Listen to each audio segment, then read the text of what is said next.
There's no need to drive around South Florida wasting valuable time looking for a new or certified pre-owned Acura. Go to the #1 volume sales dealership in the Southeast United States. Craig Zinn's Acura of Pembroke Pines. Purchase with pace and space in a dealership tailored to your needs. From home buying to providing that personal touch. Contact the 2020 Satisfaction Award winner Craig Zinn's Acura of Pembroke Pines. 888-776-5123. That's 888-776-5123. Or visit them at 15601 Pines Boulevard in Pembroke Pines.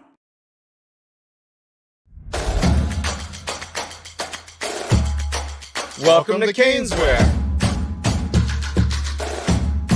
New store, new items, same great experience. Family owned and operated since 2010, Caneswear has the latest merchandise from the Miami Hurricanes, Miami Dolphins, Florida Panthers, Inter Miami CF, and more. Come visit us at our store in Davie on University Drive, just south of 595, or online at caneswear.com. Caneswear, the spot Miami fans shop.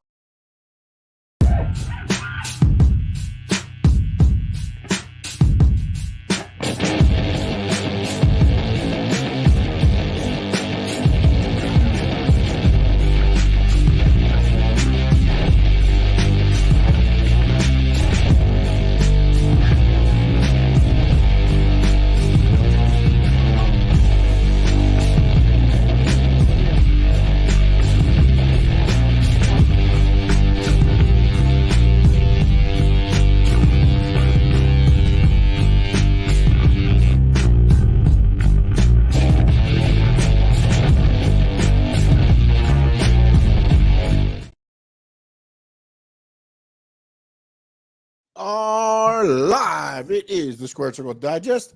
I am Sean Stanley. I am on the lookout for Frankie Fresco. As soon as he joins, we will bring him in. But it is Tuesday night. It is 7 p.m. and we are on the air. So a lot has happened this Tuesday, or actually this week in wrestling.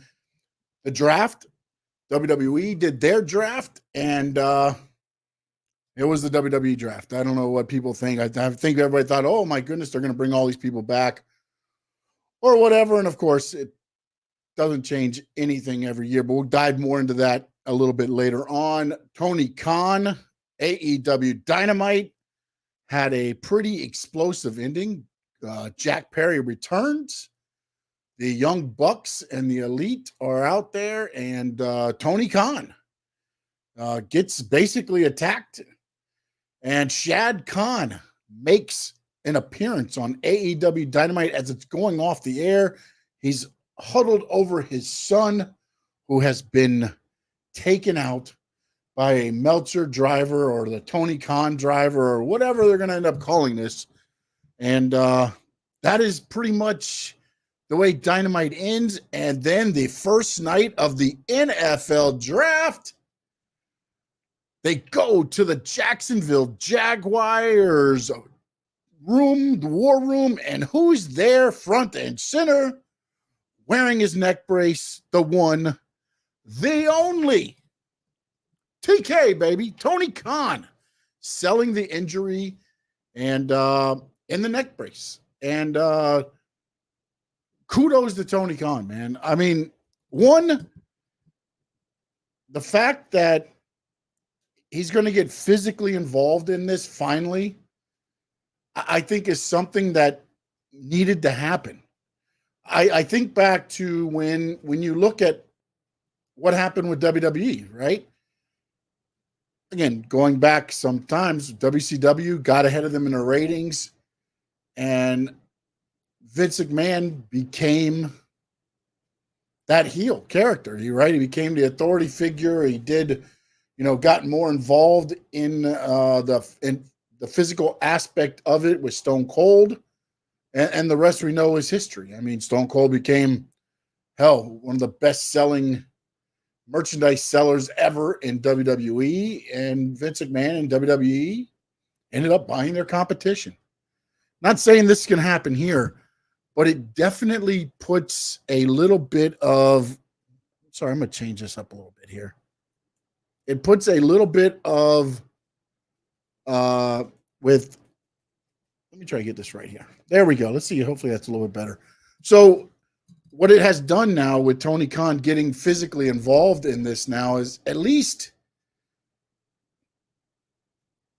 he's going to be his own. Vince was always like, he's going to be the only one that cares about his product. And a lot of times when you look back at the old territory days, World Class Championship Wrestling, the biggest example of this, Fritz Von Erich with Kerry Von Erich, Kevin Von Erich. And everybody's like, well, why is your son always on top? Because he could count on his sons. He knew that he could always count on his sons. Who's better to put in that position than Tony Khan? Put yourself in there. I think he's made the mistake by not putting himself as the devil.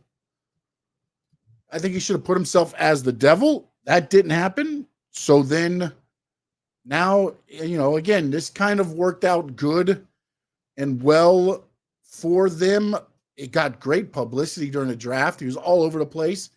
He made a pretty absurd comment, though, when he was like, AEW is the Pepsi and WWE is the Harvey Weinstein. I think if he would have said, maybe one of the owner or the former owner of WWE is the Harvey Weinstein, but not the company, I think it would have made a little bit better, there and everything there. But we'll have to see where this goes as far as him being physically involved. Again, supposedly, by the storyline, if you watch Collision, he's not able to travel, so he will not supposedly be in Winnipeg this Wednesday, tomorrow night, for the Dynamite. So we'll see where that goes and what leads up to. And did I see the CM Dump poop sign? Really? Nice. CM Dump was there. Nice. I like that. And we're going to get to your chats here in a minute. That one just caught my eye as it was coming through. But back to the Tony Khan thing. Look, man, use all the publicity you want. No publicity is bad publicity in wrestling, really. But I believe you win a little bit. And sometimes I think he gets too excited. He's like that little kid on Christmas Day. He's unwrapping the gifts and he just keeps unwrapping. And it's like, wait, those aren't my gifts. He just starts talking and then just can't shut up, man. And I just think that the Harvey Weinstein of professional wrestling comment went a little bit more than what it needed to be. Other than that, man, kudos to him. He was on ESPN. He was on NFL Network. He was in the War Room. Rich Eisen was talking about him on the NFL Network. He's going to sign his neck brace once he heals, and it'll go up for auction as part of his raising money for St. Jude. So a lot of good is going to come from the incident. The one thing that I will say this on the attack, I thought Jungle Boy kind of, punches him in the gut with the microphone. I think Tony went a little bit too, again, we know Tony Khan, though. He's afraid for his life with CM Punk. And then he was also, what was the last one that he just had, the other incident. He thought he was going to die. So he overreacts a lot. But man, he sells almost as good as Vince McMahon. And that's not good. I'm just saying. He gets punched in the gut and he falls like a sack of potatoes. And he just laying there in the ring. And then the Young Bucks and Okada come out. And this is where, again, the cynic in me, I wish the Young Bucks pick him up and they have his arms. His arms are separated. And they have him set up for the V trigger or the EVP trigger now. And I was hoping they were going to nail him with it. And they didn't. But then Okada gave him the thumbs up and they set him up for the Tony Khan Meltzer driver, where the hell we're calling it now. And they laid him out. And then they exit through the backstage. And then the backstage empties out. Nobody confronts them, but they run out to be there for TK. Just some again, very minute little things. But to me, I feel like you lay out the boss, just leave through the crowd. You're at Daly's place. They should have had the limo lined up right there. They hop in the limo, pull out, and leave. Don't even go back to the back. So we'll have to see where they go from there. And I'm hoping Frankie will jump on here in a little bit. I tried to reach out to him. I don't know what he's up to. Hopefully everything's good. But so we'll see how that goes. Going into the chat here, we got the Trapios in, DJ Momo's in, Cap for Life is in, Terry's in, my dad's in, No Doubt is in. The R-Truth tweet, man, tagged KSI instead of Speed. That's fantastic. Dude, R-Truth needs to be wrapped in bubble wrap, dude. When he was like, they were talking to him last night, Chad Gable's like, oh, or Miz comes up to him, I think, and it's like, oh, Patrick Mahomes out there. He's like, the State Farm guy? And it's just like, I was hoping he'd be like, he said my home needs insurance and this and that. And I was hoping he'd be like Mahomes and you be my auto and just start going on and on. But dude, R-Truth is a national treasure. R-Truth is a national treasure to me. So let me see what you guys got here in the thing. We got R-Truth with the tweet there. I want to talk about the TK press again during the NFL draft and the comments. Again, I think, again, there was supposedly, this comes from Fightful, and Fightful is one of the news outlets that, I feel is more on top of things than anybody else. And they said that they had, I believe it was Fightful that said that they had heard from, no, it wasn't. I take it back. It was not Fightful at the time. It was Wrestling Observer Radio. They said that they had talked to people in both companies, and they felt that the statement about the Weinstein part was a little bit overboard. And that is, again, the part to me that, again, if you want to say the owner or the former owner and go that route, you can say that. But it's just like, bro, this was your chance to again put your company front and center. And you say you guys are Pepsi and they're the Harvey Weinstein. It's like, why even bring them up? You have all this publicity that you're getting because you were on there with the neck brace and everything else, and you use it to again bring up the WWE. They got their own press. They had a belt presented to Drake May, a Patriots belt. Again, they've got prime athlete Patrick Mahomes at Raw last night.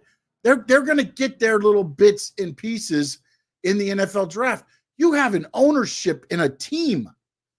You used it so well to get on a NFL network and get to where even the announcers, it's almost cringeworthy, and the announcers are like, okay, all right, let's move on. And then they ask you about what's going to happen, what's next. And you're like, oh, you have to tune into AEW Dynamite and find out.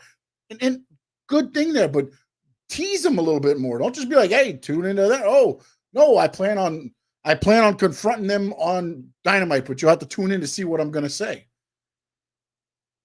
Something like that to me, it just use it better. Use that. You had ESPN, you had NFL Network, you had Rich Eisen talking about you during the NFL draft.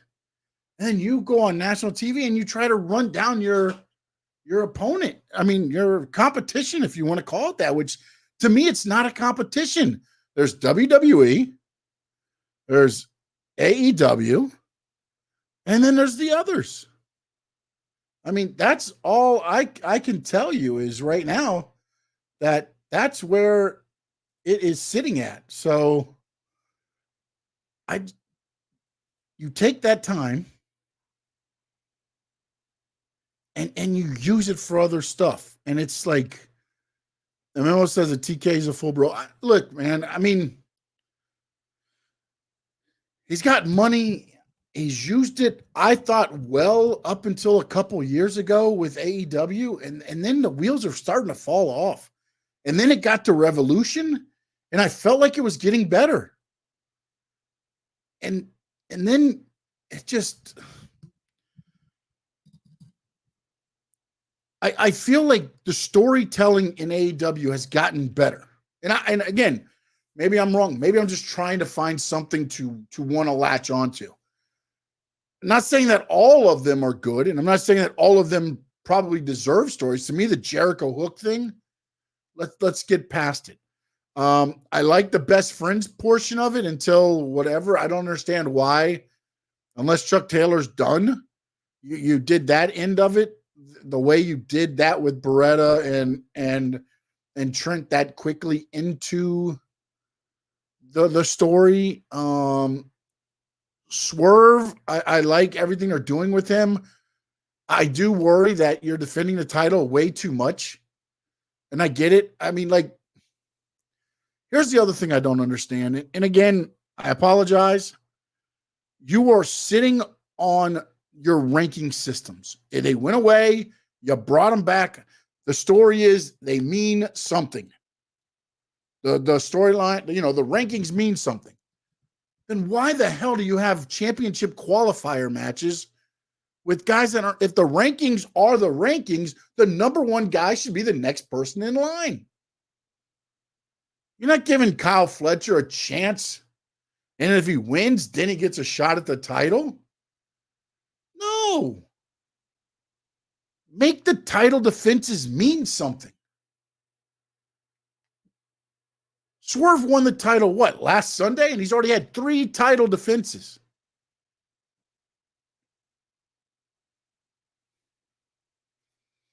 I mean, dude, you got to, to me, make the title defenses mean something. Let's see. AEW nowhere near WWE. I mean, I know I'm going to get hammered by the AEW loyalists and, oh my goodness, every AEW is better than the last. And this guy did this and this person does this. And it's like, but are you really watching? And sometimes I feel like bad saying it because I really feel like I bash AEW more than I commend it, but they do have some good stuff going. You've got Ospreay, you've got, I like what they're doing with Okada, but now they're starting to water him down too much. Again, when you start putting these guys on TV so much, it means nothing, man. Like, I mean, put them on for their interviews, but they don't have to work a 30-minute match every Dynamite. Give Will Ospreay an enhancement talent. Let him do some of his moves. Put him away. 1, 2, 3. Do a promo. Every match doesn't have to be a freaking like a must-see match. Like, make those guys' appearances mean something. Mercedes Moné, she's finally going to make her debut at the pay-per-view. You're making that mean something. She's still there. You're still seeing her, but I don't need to see 20-minute matches of her week in and week out and then finally get to see her on pay-per-view. I'm burned out. I'm burned out on him. Will Ospreay's so damn good, I don't think I get burned out on him. But I feel like they're watering down Okada with the elite stuff. I like the fact that they're doing the heel characters. I'm interested to see what they do this Wednesday, where they go with the elite and Jack Perry, what it means for Tony Khan. Because if I am the EVPs this week, I know Tony Khan's not going to be there. He's going to run the show remote. I hijack the show. If I'm Matthew and Nicholas Jackson, I hijack the show and I run the show. What are you going to do, Tony? You're running it remotely. Oh, you want us to zig? Hey, we're going to zag. And that's how I would run this for the next couple of weeks. Have them take over and take control. And like, I would even have like an earpiece in their ear, and then they put it down and they show the screen, and it's like a zoom of Tony Khan talking, and nobody's paying attention to him as he's giving out the instructions of what he wants done. Things like that, to me, is what they need to try to do to work on this angle that they're doing. Because look, Tony Khan's not going to get in the ring with the Young Bucks. Tony Khan's not getting in the ring with Jack Perry. Definitely not getting in the ring with Okada. So at some point, there's going to have to be a group that's brought together to defend Tony Khan's honor.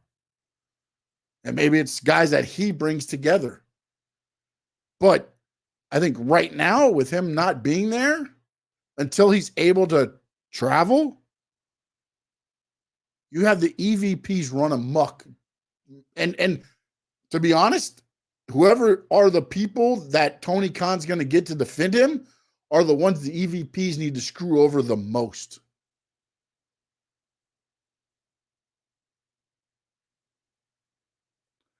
Let's see here. What else we got? No doubt. Shouldn't you have to beat someone else but the champion to get to? I would look. I always got tired of in WWE when Vince at the end of his thing, he was always doing title eliminate. They weren't called title elimination matches. I forgot what the hell he was calling them, but it was always with like the Intercontinental title. The Intercontinental title, he beat, and then he'd get the match to fight for the title, and then the guy would lose that match, and it's like you knew he wasn't going to win the title. What is it for? And that's kind of how I feel they're doing a little bit on with this. And again, if you want the rankings to mean something, make them mean something. That's the whole thing I don't understand is you did away with the rankings. Then I can understand to have, your eliminator matches. But you brought the rankings back. You even harped on it for like an episode or two. Like, oh, we're going back to what made us rankings. Oh, title eliminator match here, title eliminator match there. No. What about like with the UFC? 5 versus 4, 3 versus 2, 1 versus the champ. The winner of 2-3 moves up to 1. That'll be your next opponent. If you want the rankings to mean something, you need to use them that way. Let's see. TK showed up at the NL draft. He did. He showed up and he showed up. Hey! Oh, hold on. There he is. There he is. Frankie Fresco. Man. Can you hear me? Yeah, you good? Bro, man. So I was getting ready to go on the show and I said, let me rest my eyes for like 2 seconds and I fell asleep. Dude, I'm like, and I'm gonna pull the curtain back here. I text him, I say, you good? Nothing. I see. And then I call him and it said at 58. I'm trying to do the commercials. And I'm like, oh, he's not answering. Oh, time to go live, buddy. Here we go. Oh my God, I'm so sorry, bro. Like I laid my head. I was like, oh, let me relax for like 2 minutes, and then all of a sudden, boom! I said, oh my God, it's 7:15. I was like, oh crap! And then I couldn't find my phone, so I was like, oh my God, where's my phone? So I had to rush around, and then finally found it. I was like, all right, fuck it. I might as well just at least I'll be here for something. So I made it. And no doubt says there's a lot of dudes out in the ring when he was on the ground, lots of potential people to fit. No, there is, but you got to make it make sense also to take on the EVPs. And Frankie, I kind of just jumped in the Tony Khan, everything with the elite attacking them, laying them out, and then went into the NFL draft talk a little bit, his comments. So I won't really say mine unless a little bit of an argument or debate going on. Your thoughts on basically the elite attacking Tony Khan leading into the NFL draft? Sorry about this, guy. Sorry, I'm like still trying to wake up a little bit. Did I throw it to you too soon? So first and foremost, as far as what happened in AEW, since we're talking AEW, it's okay. It doesn't matter that I've overslept, but it was good. I mean, I'm not gonna lie to you. I was checking it out. I saw what happened. I thought they did a better job at creating a storyline, and I think that's one thing that I really have to give kudos to AEW. I like the fact that they went ahead and they had TK. They figured out a way to make it interesting again. Yes. And I think what they did with them able to have the whole injury of TK and all this stuff was that they were able to drag this over the draft, and then he was actually able to promote AEW over the weekend. Yeah. And it was good. I thought they did a phenomenal job. I think they made a great whoever came up with this idea to like be able to come up and do these type of storyline, at least during the NFL draft and all that stuff. I thought they nailed it, man. Whoever's doing this is kudos to you, because it's not something that TK was doing before. And I like it. I agree with all that. This is the only thing that I had an issue with about everything was the Harvey Weinstein comment. That was the only thing. Look, no publicity is bad publicity in professional wrestling. Controversy creates cash. You got your brand all over the place. I just don't again, it's what he does. Why even bring up WWE? Why even bring them up? At that point, you're on NFL Network. The hosts, you can tell, are not really like wrestling fans. They're just kind of there, and they're talking to him, letting him do his thing. And then they're like, and then he goes, oh, we're Pepsi, and they're all right. And then they're like, well, then they're trying to walk it off the thing. And then he's like, oh, what's next for you, TK? And he's like, oh, you have to tune the AEW Dynamite. And the guy's like, I figured you were going to say that. All right, who are you going to take? Jaguars in the draft. And it's like, you put all of that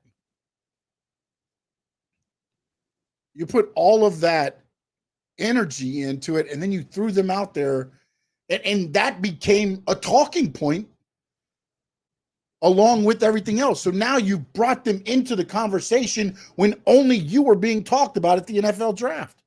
The only thing the WWE did was Kofi Kingston, who's a Patriots fan, gave a title belt to Drake May. That was the only thing WWE did really like in the draft as far as that goes. Tony Khan had the whole draft and the press to himself, and he mentions WWE and he calls it Harvey Weinstein, and then that becomes a talking point. So when they didn't even need to be brought in, you brought them in. He did. I guess he did kind of shoot himself in the foot by saying that. But I don't think he went into too much. No, he got cut. He got shot down. Luckily, the announcers were like, "Oh, let's move on. Let's move on." I think Tony Khan would have kept going like a kid. Yes, I agree. I think at Christmas, he sees all the gifts and doesn't realize that only 3 of them are his. He just starts talking, and then it's 60,000 miles a minute. I agree. I think the announcers helped him out, and I think because of them cutting him off, it didn't affect the whole situation. Now you could go ahead and blame me and tell me, hey, Frankie, why are you giving the okay or not taking it as hard on TK as you gave it to, Will Ospreay when he messed up, or when you did the whole, video shooting with the EVPs and the Young Bucks and stuff like that. But again, it's like at this point in time, I already, whatever AEW doesn't surprise me. I'm just happy. You set the bar low, is what you're saying. Yes, yeah. To be honest with you, yeah. I wouldn't be surprised anymore if Will Ospreay was to say something, or another wrestler from the AEW said something. I'm not surprised about any of that stuff, and it's not gonna offend me anymore because I already know what. Yeah, but I think Ospreay's smart enough and business savvy enough to know that, okay, I said my piece, I'm moving on. Tony Khan, the problem with Tony Khan is every time you think it's like, okay, he's doing good. The hell, when they went to the Jacksonville War Room and he's sitting there, the only thing I did, and again, this is very minute and you can call me whatever, he's looking to the side with the neck brace on. It's like, Tony, you got the neck brace on, and he's like, what? Like, the camera's on you, buddy. At that point, you got to be kind of like, I remember Andy Kaufman always walked around with his hand on his neck as to make sure he didn't do any movements when he was anywhere near anybody so that he could always sell the neck injury. It was just funny to me because in one of the things, somebody must have called him and he goes, he's moving his neck in the war room. Wow. And, again, pro wrestling, I get it, I understand. And look, I don't think this is going to be a bad thing. And Terry, you know what? Kudos to you. You may be onto something because Kenny Omega will be in Winnipeg tomorrow night. And he says, I think Kenny Omega is the one to help Tony Khan against the EVPs. Remember, they fired him. The only thing is, I don't know where he stands medically. And that's, again, maybe he captains and he becomes the spokesperson for Tony. I just don't know where he stands health-wise, because the last I heard, he was still a ways away from being able to come back. But then again, is that a ways away from being back into the ring at all, or a ways away from being Kenny Omega? That's two different things. if you're going to try to be at the standard of Kenny Omega, then he's probably a ways away. So, but could he come out there and kind of defend Tony Khan? That might be where they head tomorrow, because again, for the first time in a long time, Dynamite to me left you going, I want to tune in next week to find out what happens. I mean, although they kind of destroyed it when Tony Schiavone says Tony Khan can't travel, but he's going to run it remotely. He did say that, yes. So to me, as I said, I think right before you jumped on, and I don't know where you were at because I glanced over and you were there. To me, the EVPs and the elite have to run amok Wednesday night and make living hell for certain wrestlers or however they're going to do it.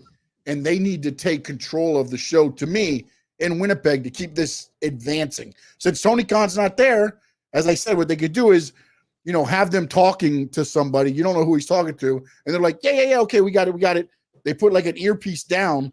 You pan around to the laptop, and it's Tony Khan still talking, and you can hear through the earpiece of what's going on, but they're gone. So I mean, that way, then you still, I think, work it. Again, there's going to be there's a lot of ways they can go. And again, I don't want to be that guy to be like, oh, they went that way, so I'll wait and see. I'll reserve judgment on where it's going to go. I would prefer that they kind of do it that way. But at the same time, I don't know. No, I will say this, and I'm sorry I joined the show late, but I don't know if you spoke about this, but Dynamite and Collision and Rampage have all been pretty good these last couple of weeks. Like they've been delivering some good shows. I think since Revolution, everything's been an uptick. Yeah. And I think they have more stories going on throughout the levels of the card, not just main event. There's stories everywhere right now. And to me, it allows you to invest in whoever your favorite is. If you're an Orange Cassidy guy, I can invest in what's going on with him. If you're this guy, I can invest with what's going on with him. I mean, the fight between Trent Beretta and Chuck Taylor, the street fight, that was awesome on Saturday. And they did it right, because as soon as Collision ended, they went ahead and they jumped to that fight for Rampage, because Rampage was following Collision this past weekend. So I thought they did a phenomenal job. I don't know how the ratings did. It wasn't good. The ratings didn't keep up. My problem is this, man. Like, when you have these 3-hour shows, quit calling it Collision and Rampage, man. Just call it a special Collision or whatever you want to do. Like, why wasn't the main event Swerve and then the end of the 3-hour block? You do that main event, then you go to a commercial break. And if you looked at the stands, there were people getting up and leaving after the match when Swerve's music was playing, and they're dancing. And then Takeshita comes out. There's people on the bleachers behind the ring walking and leaving. You still got Rampage, but then Rampage comes back, as you said, and they go to the parking lot brawl, which was already recorded, by the way. They recorded it Thursday morning. That wasn't live? No, that was recorded Thursday morning. But it had the little live thing on top, though. Yes, but it was not live. Oh, that sucks. I thought that was live. Thursday morning. Oh, that's terrible. So that goes back to the other part of, damn, what are they doing in the stadium? They just watching the screen of the parking lot fight. Wait, hold on a second. They really recorded that before? Yes, Thursday. Tony Khan showed up to the parking lot brawl. That's the first time Tony Khan showed up with a neck brace. That's when I said, well, if he doesn't show up to the draft with a neck brace, then I'm going to be very upset. That sucks that they recorded it. Why would they record it and not just go live with it? Well, what happens if somebody goes through the glass wrong and slices them open, and you got a guy bleeding out on national TV? I mean, they've done it before on friggin' the pay-per-view when Darby Allin threw himself from the... different. I mean, you got You're not on TV, TNT. You're not on national, man. TNT TV. That sucks, man. Like, man, you really, really burst my bubble there, bro. I'm a little bit disappointed now by you saying that. I So thought then it you was do that, live. then you go back to another live match afterwards. Like I just, why not make it 3 hours and just, you should have done the parking lot brawl in between and then had Swerve and Claudio. No, yeah, it makes sense, and like what you're saying is true. And then What was the Hobbs crowd blows doing? out his knee in the match with Moxley, so now he's out for a while. That's why that match ended kind of abruptly the way it did, because he messed his knee up. So Wow, Don Callis gonna have to start getting some more people. wow. I didn't. Damn, man, you really, really threw me with the whole that not being live. God damn, that sucked. And if we were live at the show, what are you doing? Like just watching it on the TV Yeah, screen? you're probably watching it from the on the big screen. I don't know. I want to say jumbotron, but they don't have a jumbotron. And what's up with the what was up with the sound? Like they were having audio sounds. Was that them or was that is that TBS or TNT, wherever, which one? I don't know who it is, man. That sounded To me, bad. if it's they've had an echo lately. That's got to be the feed to me. Well, yesterday, WWE had a little bit of sound issues, but they fixed it really quickly. AEW went the whole show, the whole collision and the whole Rampage. It was messed up audio. I think Rampage it got better, but it went for like 2 hours, just not really good audio quality, and it just sad. It's annoying. Like you're like, damn, how can they not get everything together? But damn, I didn't know that happened, bro. Damn, but you really did, dude. Screw that, man. Tony Khan should have just gone ahead and then do the street fight and just let it be. This was from Fightful. Tony Khan is selling the effects of his injury even on a closed set. Fightful Select has learned that Tony Khan didn't just immediately sell the effects of his attack at the end of AEW Dynamite, but he did all through the night as well. We're told that the advertised Chuck E. T. and Trent parking lot brawl was filmed early Thursday, and Tony Khan was on scene for it. However, he was selling in a neck brace after the beatdown by the Elite. Damn, dude. I mean, again, it was not a bad show. It's been good shows, but also the reason I think they might have recorded that also, just because I'm going to read this one too, is this was at this was sent out at 7:11 p.m. Remember, Collision went at 8 p.m. Eastern. Mm-hmm. Tony Khan is still not at AEW Collision at Daly's Place. He was still involved in some of the stuff with the draft with the Jaguars. So maybe they recorded it because they knew he wasn't going to be able to be there all day to get what he wanted. So they did it on Thursday so that the match got what Tony Khan wanted out of it. The only thing I can think of. Wow. He got there at about 7:20, and he wrote the show for Collision while the draft was going on, and then he got to the show about 7:20. And listen to this.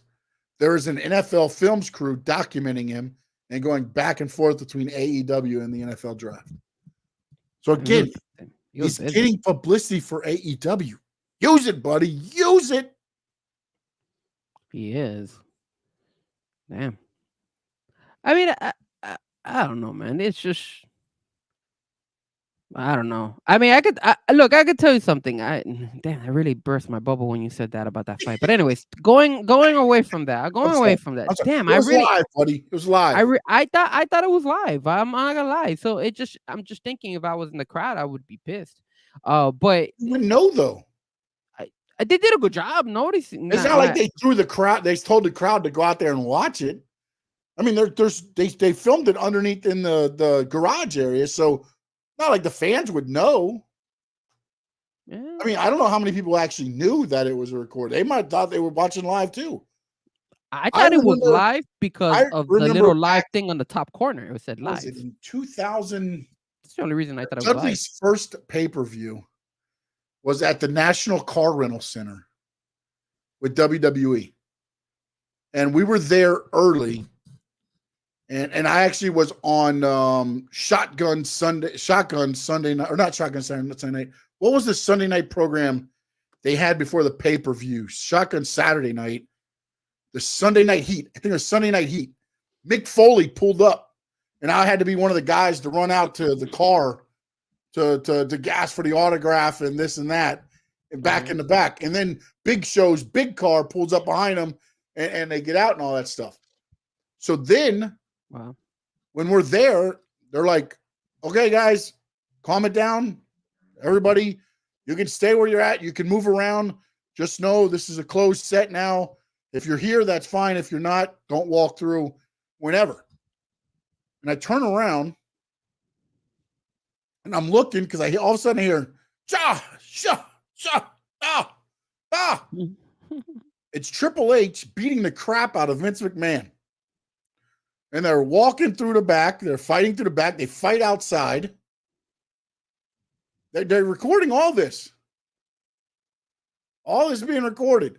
So then at the pay-per-view comes around, and we're out there, and I'm like watching it. I'm like, boom, they're fighting back. They go through the curtain. All of a sudden, the camera switches up. You can see it's them there, and they go to the screen. And I'm like, damn. That's what they recorded when we were back there. I was like, man, the magic of TV. Yeah, man. They went to catering or something. I don't even know what they did. They probably went to catering. But it goes on. I mean, they do it a lot because you don't know how some of those things are going to go. And especially if TK was involved so much with the draft, he probably wanted to make sure he got his signature on what he wanted. Because to me, it kind of felt like that's the end of Chucky T. I feel like you just brought him back from injury, and then now you took a wrench to his ankle, and you wrote him off TV again. So I got to believe that might be the end of Chucky T in AEW. But hey. So his contract is up? I don't know anything else other than that, unless he got injured again and he's got more surgery.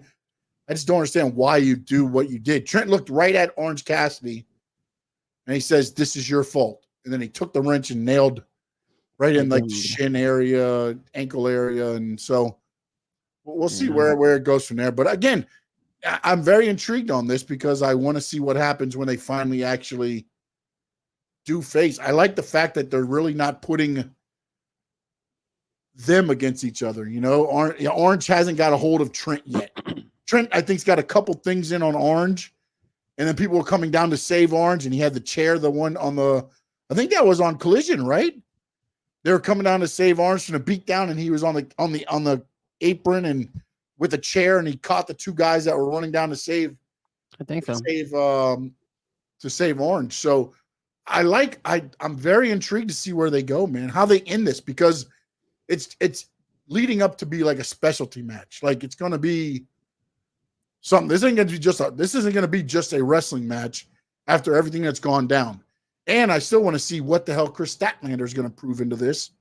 Yeah, they have her because, involved again, in it. he whispers in her ear, and then she kind of looks befuddled a little bit. But then she's also with Willow and Stokely. So I don't know what they're doing with the characters. Yeah, it's a little bit off about what they're trying to do. But again, at least it's entertaining because I think they have me invested. I want to see what's going on. Yeah. I want to see when Trent Beretta's finally going to face Orange Cassidy. Yep. And I think they did a very good job with the whole Thunder Rosa with Diana Taurasi. Mm-hmm. I thought that was a really good fight. I think even though Thunder Rosa won, I think the fact that they scrapped afterwards and they were going at it and they were like around the crowd and all that stuff, I think the only way to settle it is by having a street fight between Thunder Rosa and Purrazzo. I think that would be the best way to settle that score. And obviously Swerve Strickland and Claudio delivered. That was a really good fight. I mean, it's not bad. I mean, the only thing that I'm a little bit to me, the wrestling's never been bad. Even when the stories and everything else is terrible, the in-ring inside the ropes is always good. Do they have some botches here and there? Of course, everybody does. It happens. Well, and they do a lot more extreme moves than I would. And that's why WWE doesn't do that, because once you leave your feet, anything can and will happen. But they've always delivered inside the ropes. To me, the problem is they've never kept me invested in anybody because it's just like we've talked about. It's going to like one of your favorite indie shows and just watching all these big stars wrestle. Oh my God. Bryan Danielson came to my indie wrestling show and he's taking on Shibata. Mm-hmm. You know what I'm saying? Like that's my kind of thing. I know the wrestling inside the ropes is going to deliver. I love wrestling. You love, we're fans enough of wrestling to know that that's always going to deliver with AEW. The problem is, to me, is they just don't get you invested in long term. And when they do, it doesn't always pay off at the end. The devil. I feel like that is going to be the thing that I'm going to be hooked on forever. Like, I felt like they could not do that any disservice. And they've totally done it disservice. They have. But I mean, let me ask you something. Because I want to make sure I got this right. Didn't after Trent Beretta hit Chuck Taylor, didn't they go to this guy the guy who with Powerhouse Hobbs and all that stuff? What's his name? I mean, I'm having a blank now, bro. Takeshita? No. Yeah, Don Callis. Don Callis. Don Callis was watching Trent Beretta in the back. Yeah. Wouldn't that make sense then that now Trent Beretta would join the Don Callis family because he was actually watching the fight and being like, okay, now I like him. I like his adrenaline. So that's a good way to bring him now in the Don Callis crew and have him there. I like it. Again, he says he's always out looking for people. The problem I'm having now with the Don Callis group is you had built these guys up to being like the best, right? Takeshita was undefeated forever. No, I don't think he's won in like since he lost to Ospreay. I don't think he's won a match since. Yeah, I don't think he has. Kyle Fletcher versus Ospreay. Then he loses, like to Swerve on. Like, what are we doing? Like, you talk about these rankings, and this is another thing I was talking about earlier was you talk about the rankings, but then you have a title eliminator match because you want Swerve to fight. I mean, he's had the title, 2 weeks, and he's had 3 title defenses already. And it's like, bro, like you start watering it down too much. I get it. You can have him wrestle, but have him defend it against guys you know he's going to beat, enhanced talent. You're having him first, Kyle Fletcher, in a title eliminator match. What about your rankings? The rankings are supposed to mean something. It's kind of like Will Ospreay now going up and challenging for the belt, for Roderick Strong's belt, right? And obviously we've been saying that Undisputed hasn't had a really good run, but now you have Adam Copeland actually better now because he eventually can walk because he doesn't have the brace in his foot anymore. But now you got Strong versus Copeland. I'm sorry, Strong versus Will Ospreay in the next pay-per-view in Double or Nothing. I believe that's the next one. Yes, but you can't give Will Ospreay a loss. He's riding high right now. Yeah. And then if you give a loss to Roderick Strong, that hurts Undisputed, who's trying to make a comeback. So then how does that make any sense to put those two to go up against each other on that pay-per-view? The only thing that I can see is that that's where they end up saying Wardlow is the cause of the loss and they turn on Wardlow. But you haven't even seen Adam Copeland in a while. Like, I mean, he made a guest appearance in the last pay-per-view, but I think they dropped, like you said, they built up the Devil situation so good, and they've just dropped the ball so bad afterwards when it comes to that storyline and using those guys. I get it. You wanted to be Adam Cole, but when he hurt his ankle, if that changed things up, you had time to sit there and be like, okay, let's try to adjust this a little bit. Let's save this somehow. To me, the answer was easy. Tony Khan. Tony Khan is the devil. Yeah. Adam Cole could still be a part of it.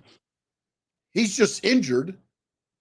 But Tony Khan's pulling the strings. Now you have the evil Tony Khan. The problem is Tony Khan wants to be loved by everybody. I don't think he can be evil guy. Well, that's why he allowed the EVPs to beat him up and Jack Perry, because he's like, dude, tell me, when you saw Matt and Nick grab both arms, you weren't going, yes, Yes. Yeah, hit him with the knees. Oh, Hell I was yeah, hoping finish they were that going to give move. him the knees, man. And then And then they didn't do like, it. And damn then it. I was like, what is this, man? How are they Yes. not gonna go ahead and just turn on him? I mean, if you're gonna hit him, hit him Yep. like the way he deserves it. I was still happy that they still did the. Oh, no, I was happy that it went. And also, like, who's the worst seller? Vince McMahon or Tony Khan? Oh, Tony Khan, bro. No, he got in the stomach and felt like he was like knocked out. That was a little bit of a weird type of punch too. I don't know why. I don't know. I don't know if Jungle Boy thought he was closer or it almost, like when you're with your boys and what's that game where you like flick them? Like, play that game? A game where you flick your friends. What are you talking about? You flip them. The belly or the low blow.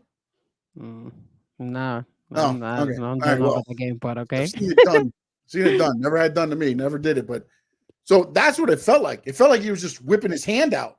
And Tony Khan took it like it was a Ronnie Garvin hands of stone right hand. Yeah, it was kind of weird. But he hit him with the microphone, didn't he? Didn't he punch him with the microphone? He had that hand, so it was like it felt a little bit awkward that point. Why not just waylay him like that point? I mean, it's almost like Tony's like, don't hit me in the face. I'm going on the NFL draft. I don't need to have anything messed up with my face. But again, like I said, I like the fact that, little by little they've been getting me engaged on the story. Yes. So I think they've done better. 100%. I think they've done a good job with that. And I'm engaged in this right now. I will see where they go.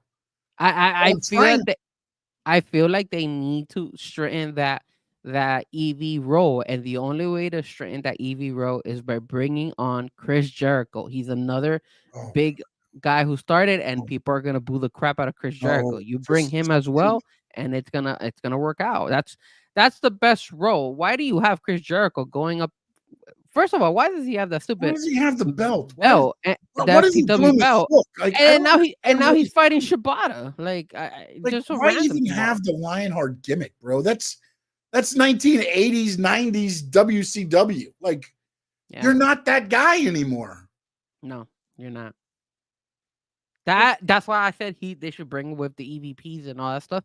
And people are gonna boo the crap out of Chris Jericho. And it's good. It's gonna help his value again. Because right now he looks so lost. Yeah, but he should have lost the hook as the Lionheart and then came back as, whichever other gimmick you wanted to come with. Afterwards. I just why do you beat Hook? Mm-hmm. And then you hit him with 13 or 3 spinning elbows. You almost had him tapped out, and then you had to hit him with a baseball bat. Mm-hmm. And it just made no sense to me, man. That whole story just made no sense, and then it just made even less sense being on that pay-per-view, because everything else on that pay-per-view, to me, minus, I guess, Julia Hart was actually injured. Yeah. She wrestled injured. She's going to be out now for a while. Yeah. So that's why that match wasn't as good as I think everybody thought it was going to be. But it makes sense now when you look at it. And I'm done with Jericho, bro. I love Jericho. I love everything he's done for what he did for WWE when he came over, or what he's done for AEW. Man, it's time now to become that almost like a role, like what Don Callis does, man. It's almost time to start being that guy. And I get it. You don't want to give it up, and he can still go. But right now, it just. But if he could still go, then you can't let him go. You understand? I'm not saying let him go. I'm saying use him in a different role. And then when you have him wrestle, it means, again, it's about making it mean something. I think it's because you watch him wrestle on Dynamite. You watch him wrestle on Collision. Every week he's wrestling. It just, after a while, it's like, okay, we get it. You're going to do the Lion Salt. Okay, yeah, there it is. All right, there's the Walls of Jericho. Okay, here's the sun. It's like, we get it. It's the 22 moves of doom. Now, the thing they could do, and I think, like you said, Terry mentioned it, that Kenny Omega could be there to help Tony Khan, is you built the guys who are gonna be on Tony Khan's side versus the guys who are against Tony Khan. And I think you can do that this week by the guys the EVP screw over. I think they run amok. They screw over a couple guys. Make it hard on them, not screw them over or whatever, but just make it rough on whoever it's going to be. And then you'll start seeing kind of it, I hope, fold and take shape. And No Doubt said, isn't Jericho kind of in that role as the learning academy?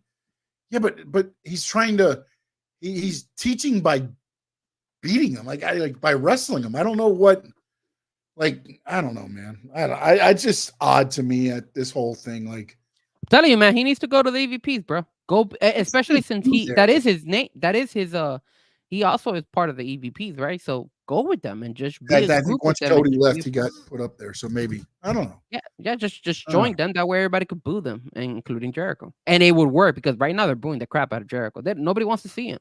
So with more reason, if he joins them, people are going to be even more mad at that group. And it's only going to build up to like the hatred for that group of people. So I think that's the only way Jericho can kind of like survive right now. Because like you said, people are just tired of Jericho. Yeah, and then he wrestles every week. Like, take him off TV for a little bit, man. That's just like, that's what I thought they should have done. Hook beats him, chokes him out.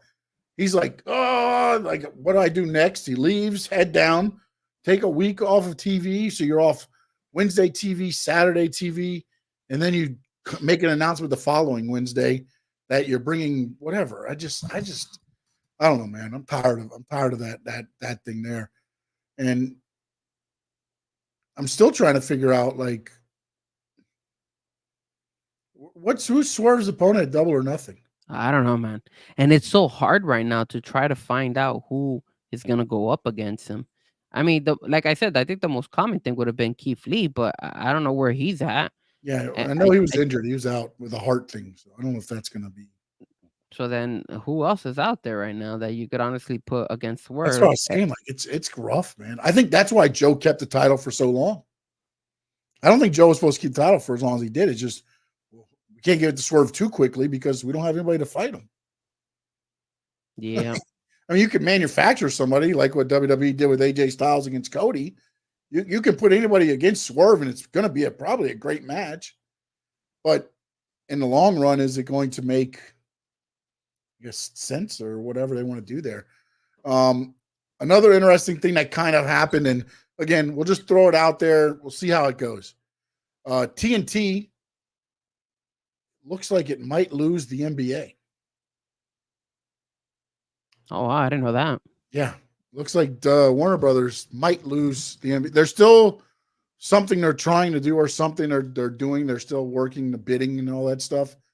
But apparently, like, NBC put a huge offer, like billions of dollars. Well, yeah, they don't have any more WWE, so it makes sense. So we'll see. Yeah, they do. They got SmackDown on USA.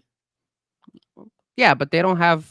Well, I guess you're right. But they're not gonna do the pay-per-views and all that stuff, are they? Isn't it going all to Netflix eventually? Probably. I would think they'd probably go that just because there's no ratings right now. So, and I think you'll see more risque stuff there. But I think everything still stays on Peacock, right? I think Peacock's got 4 years left here in the U.S. It's already off of Peacock internationally, I believe. It's with whatever what they're doing with the Netflix. So imagine when they lose the pay-per-views and stuff, if it goes to Netflix, what is NBC gonna show? NBC doesn't have anything when it comes to wrestling. I mean, except USA, but still, like, I can understand why they're work something to where they can do a special, a SmackDown WWE special tribute to the troops or something. They'll find a way to put a special show out if they needed to. They're not just going to leave them up and dry like that. I wouldn't see that. But again, once you get TNA, once you get the NBA from TNT, if that happens, that's usually what, Tuesdays and Thursdays on TNT. So, so those will be covered. You'll have, and then again, if you put this together, maybe you want basketball every night. If you're paying billions of dollars, you might say, okay, SmackDown, you're on Monday night. We got NBA Tuesday, Wednesday, Thursday, Friday, doubleheader Saturday, tripleheader Sunday. Yeah, and people will or whatever they're going to do. I mean, so, but the interesting thing is what has been said by, I think it was Meltzer said that if TNT loses the NBA, they'll lose that share of revenue, which means they won't have as much money. which means, right now they can get, I guess only way I can think of is it's kind of like the ratings card with radio. The higher your ratings, the more money you can ask for commercials. So with TNT, you got the NBA on there right now, so they can get more money for commercials. So I'm guessing that will drop tremendously if they lose the NBA. So something interesting to see on how all this plays out with WBD, NBA, and AEW. It may be nothing, but something to look out for just in case, because the money might shrink down if it's not there with the NBA. Yeah. All right. We got about an hour left, so now we're going to switch over to the greatest draft of all time. Wow. Just kidding. What'd you think of the draft, man? A lot of people stayed where they were supposed to stay. I mean, it was funny. Like, I put out a tweet. I was like, I don't feel like anybody's moved. 33 people moved brands. Really? Yeah, I said the same thing. 33 people. Actually, more than that now because I forgot about last night during the social media. But the way they did it was, so they moved all of Damage Control. That's 4 people. They moved all of LWO. That's 5 people. I mean, no doubt. When you mentioned something about NXT, about do they know if they're getting drafted? They don't. I think they use this draft to bring up everybody, a good chunk of people from NXT. And it's funny because me and my brother were talking about this last week on our show, and we said, who are the people who could actually get drafted? And everybody that got drafted from NXT was the people that me and my brother mentioned. I mean, it's pretty obvious when you watch it, like who they're going, who you think. Well, I'm not gonna lie, I was a little bit shocked at Blair Davenport getting drafted. I wasn't. And the only reason I mean, granted, that's a Triple H pick. That's a Triple H pick. Granted, she's been doing work. She's been doing a lot of work, but she wasn't like high up there to the point where she was like challenging for a belt recently. I know she was doing it. That's why. Again, though, you don't want to start bringing in all these. It's also about where your spot is on the roster. I think where you're going to see Blair Davenport become is the Natalia for a brand. When they need somebody to work, that's going to be a good match, but you're probably not going to get the push. She's going to be that person because she's very dependable. She's very good. And I think that's what kind of going to be her role. That's the thing with a lot of the time would get lost in the draft and everything is like in NXT. It's always like, oh, they're going to bring up all these guys because they're former champions. Yes and no. Carmelo Hayes should have been brought up to me last year. Wait, but hold on a second. Hold on. That match between Carmelo and Cody Rhodes on Friday, that match was a disaster, man. That wasn't a good match at all. Like they were botching everything. It was bad. It wasn't a good match. Like it felt like Carmelo was kind of nervous being now fully in the SmackDown. It looked bad. You didn't notice. You didn't notice. The one move wasn't a botch. I don't know if everybody. They were bad. They were both bad. He was doing multiple bad moves. I know the move where Cody was supposed to sling from the rope and Carmelo was supposed to do it at the same time. And then they both missed, and then Cody hit his shoulder and stuff like that. That wasn't supposed to go like that. Yes, it was. Really? Yes. That looked terrible. Exactly. That's what it was supposed to look like. It was supposed to look terrible. No. That was not supposed to look like that, bro. I thought it was that both of them were supposed to kind of like hit each other, and then Cody jumped after Melo landed.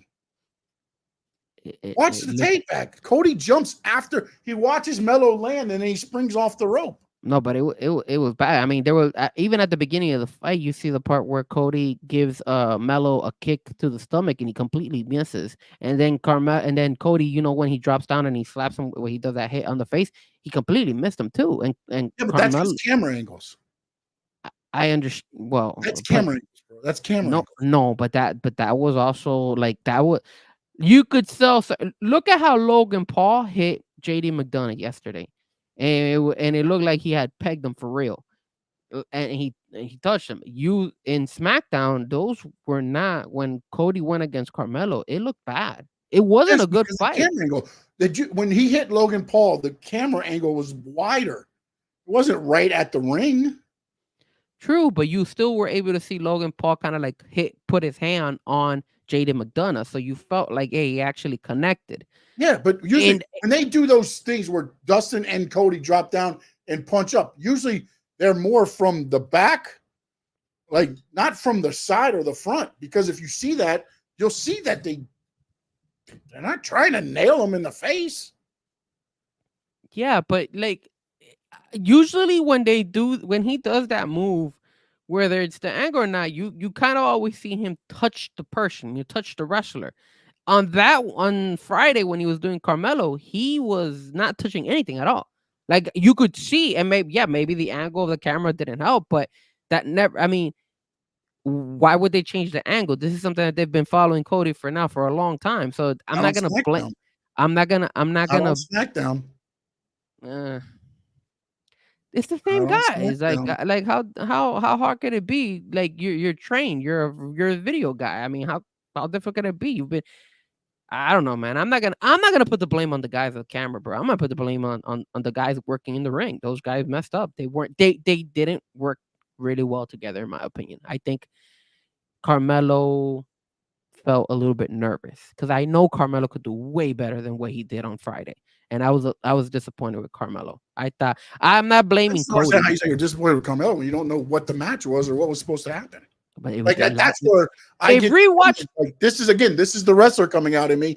You don't know what was supposed to happen, but yet you're going to sit here and say it was a botch or it was messed up or it was this or it was that, and you don't know exactly what was supposed to go down. You don't know what was called. You don't know what. I get that. Did the punch nail him? No, but at the same time, too, looks bad. You're wrestling 300 times and you're getting slapped in the face 300 times. It doesn't work that way. A lot of that stuff is camera driven. And I'm not blaming the camera work because, again, maybe they haven't done a lot with Cody. Maybe they you just finished saying that the guy you've been working with Cody because Cody hasn't been on SmackDown. But dude, these are the same guys that I'm pretty sure are doing Raw as well or whatnot. Not all the time. It's not always the same guys. Not always. Man. I mean, I thought that was a botch. I thought they didn't have Mania. Cody, you're fired. Drop the belt. And I'm not even blaming Cody. Crappy champion. I'm not blaming Cody. Why are you not blaming Carmelo? Why is it Carmelo's fault? Because maybe he bent over right where he was supposed to. Cody bumped away from him. It looked like it was maybe Carmelo. Carmelo gets blamed for everything. Why? Why do you blame Carmelo? Because Carmelo is the one who just came up. So Cody has the experience than Carmelo does. Mm-hmm. Now, I could be wrong. That's it. Send him back to NXT. It's terrible. I'm not saying send him back to NXT. I just felt that Carmelo never watched Carmelo again. He struggled on Friday. That's all I'm saying. He struggled on Friday. That's all I'm saying. I don't think it was that bad. I thought it was bad. I don't know what they were trying to do with that move thing that they tried there, but you thought that was good? No, I don't think it was great. No. That's why it looked bad. They were trying to do something. I don't know what they were trying to do, but Cody didn't jump until Carmelo was landing safely. So Carmelo was out of the way before Cody even left the ropes. So he made sure he wasn't going to land on him. So something was called there. What the hell it was, I have no clue. That was probably, and I said it wasn't a good chemistry between the two of them for that fight. I don't know why. It just didn't feel right, and it sucks because that's the first official Carmelo Hayes fight. Like you were expecting, and I don't know. I guess I feel more to say that it's more on Carmelo because obviously Carmelo, the way myself and us as the fans are treated to the wrestling is that, hey, Carmelo is the new guy. He's not the senior guy, so he's gonna be the one making mistakes. But you're right, it could be also Cody because Cody has never worked with that guy before. Remember one thing too. Remember this, and I don't know if Carmelo's been on the road yet with them. A lot of the time, these guys work tag team matches or something on the live shows to get some of the timing worked out. Correct. Carmelo at NXT, they worked every day on their matches leading up to the pay-per-view. So everything's worked out, through everything. Has he had that time in reps with Cody? Again, maybe some of that was off. Maybe the timing was off. We'll see how it goes. But look, you see how Cap for Life said, JD getting the 3 Super Bowl rings. You don't see Logan Paul every single day over there at WWE, right? But yet he was able to sell it correctly, and that's why it worked really well. And again, it was wide though. huh? The angle of the camera was wide when he punched him. It wasn't like right on him. Yeah, but if you slow mo, because this is what I do when I see that. I'm anal about a lot of stuff. So what I go and I put pause, and then I go slow motion on it, and then when I start putting it to see if I see him connect, and he actually did connect. Now he didn't with all full power, no, but you could see that even with the angle that they had, he touched them. So I was like, Logan Paul did a really good job, and JD McDonough did even better. And you don't see those two. You can't say that those two are working on a consistent basis either, because Logan Paul is not always there. But also, but again, okay, yes, you're right. You're always supposed to make contact. Okay. Or at least make it seem like you're supposed to make it seem like you make contact. Yeah, yes. at least make it seem. That's why we throw a punch. That's why I was criticizing. That's what you're not supposed to lay on people. I understand that. That's the thing, though. That like it's like, oh, we didn't make contact. Yeah, well, no kidding. That's what the camera angles are supposed to hide. But again, nowadays, and look, I'm not going to fault anything because I love the angles and the crap that Raw's doing, the stuff AEW's doing now. Those are some phenomenal stuff they're doing. But I think they're getting away from some of the basics that helped out a lot of what pro wrestling is. Really? Yes. You really think that? No. They're trying to get too close into the action like real sports. You can't do that, man. No, I wouldn't say all that, man. You're telling me the angles of them like doing the whole backstage stuff and following them. That's no, dude. The basics, the basic angles. They're trying to zoom in too tight. They're trying to get like real on the action, like it's NFL. So when Pat McAfee breaks it down, you mean? I mean, fortunately, most of the stuff he's breaking down, they've made. They're making contact. It was Gunther crushing in chests and things like that. But yeah, I mean, they're doing that so that they can do more of that, which I don't disagree with. But you also need to know who. Correct. Like Gunther, is going to lay some stuff in. Correct. Okay, I can zoom in on that because I know he's going to. But the guys that are lighter, that maybe, look a little, then don't go as close, don't go as tight to them, because then it, again, as you say, now I can go and I can stop it and I can pause it. And back in the old day, you couldn't stop a match and go like, oh my God, he didn't touch him.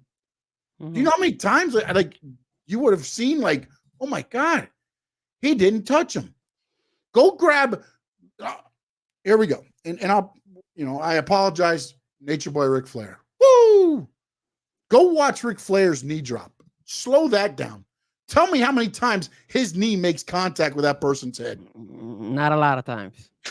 Not a lot of times. You're right about that. I agree with you. That's what I'm saying. Like, no, the angle, like last night, that shit with Drew McIntyre and CM Punk, phenomenal stuff, man.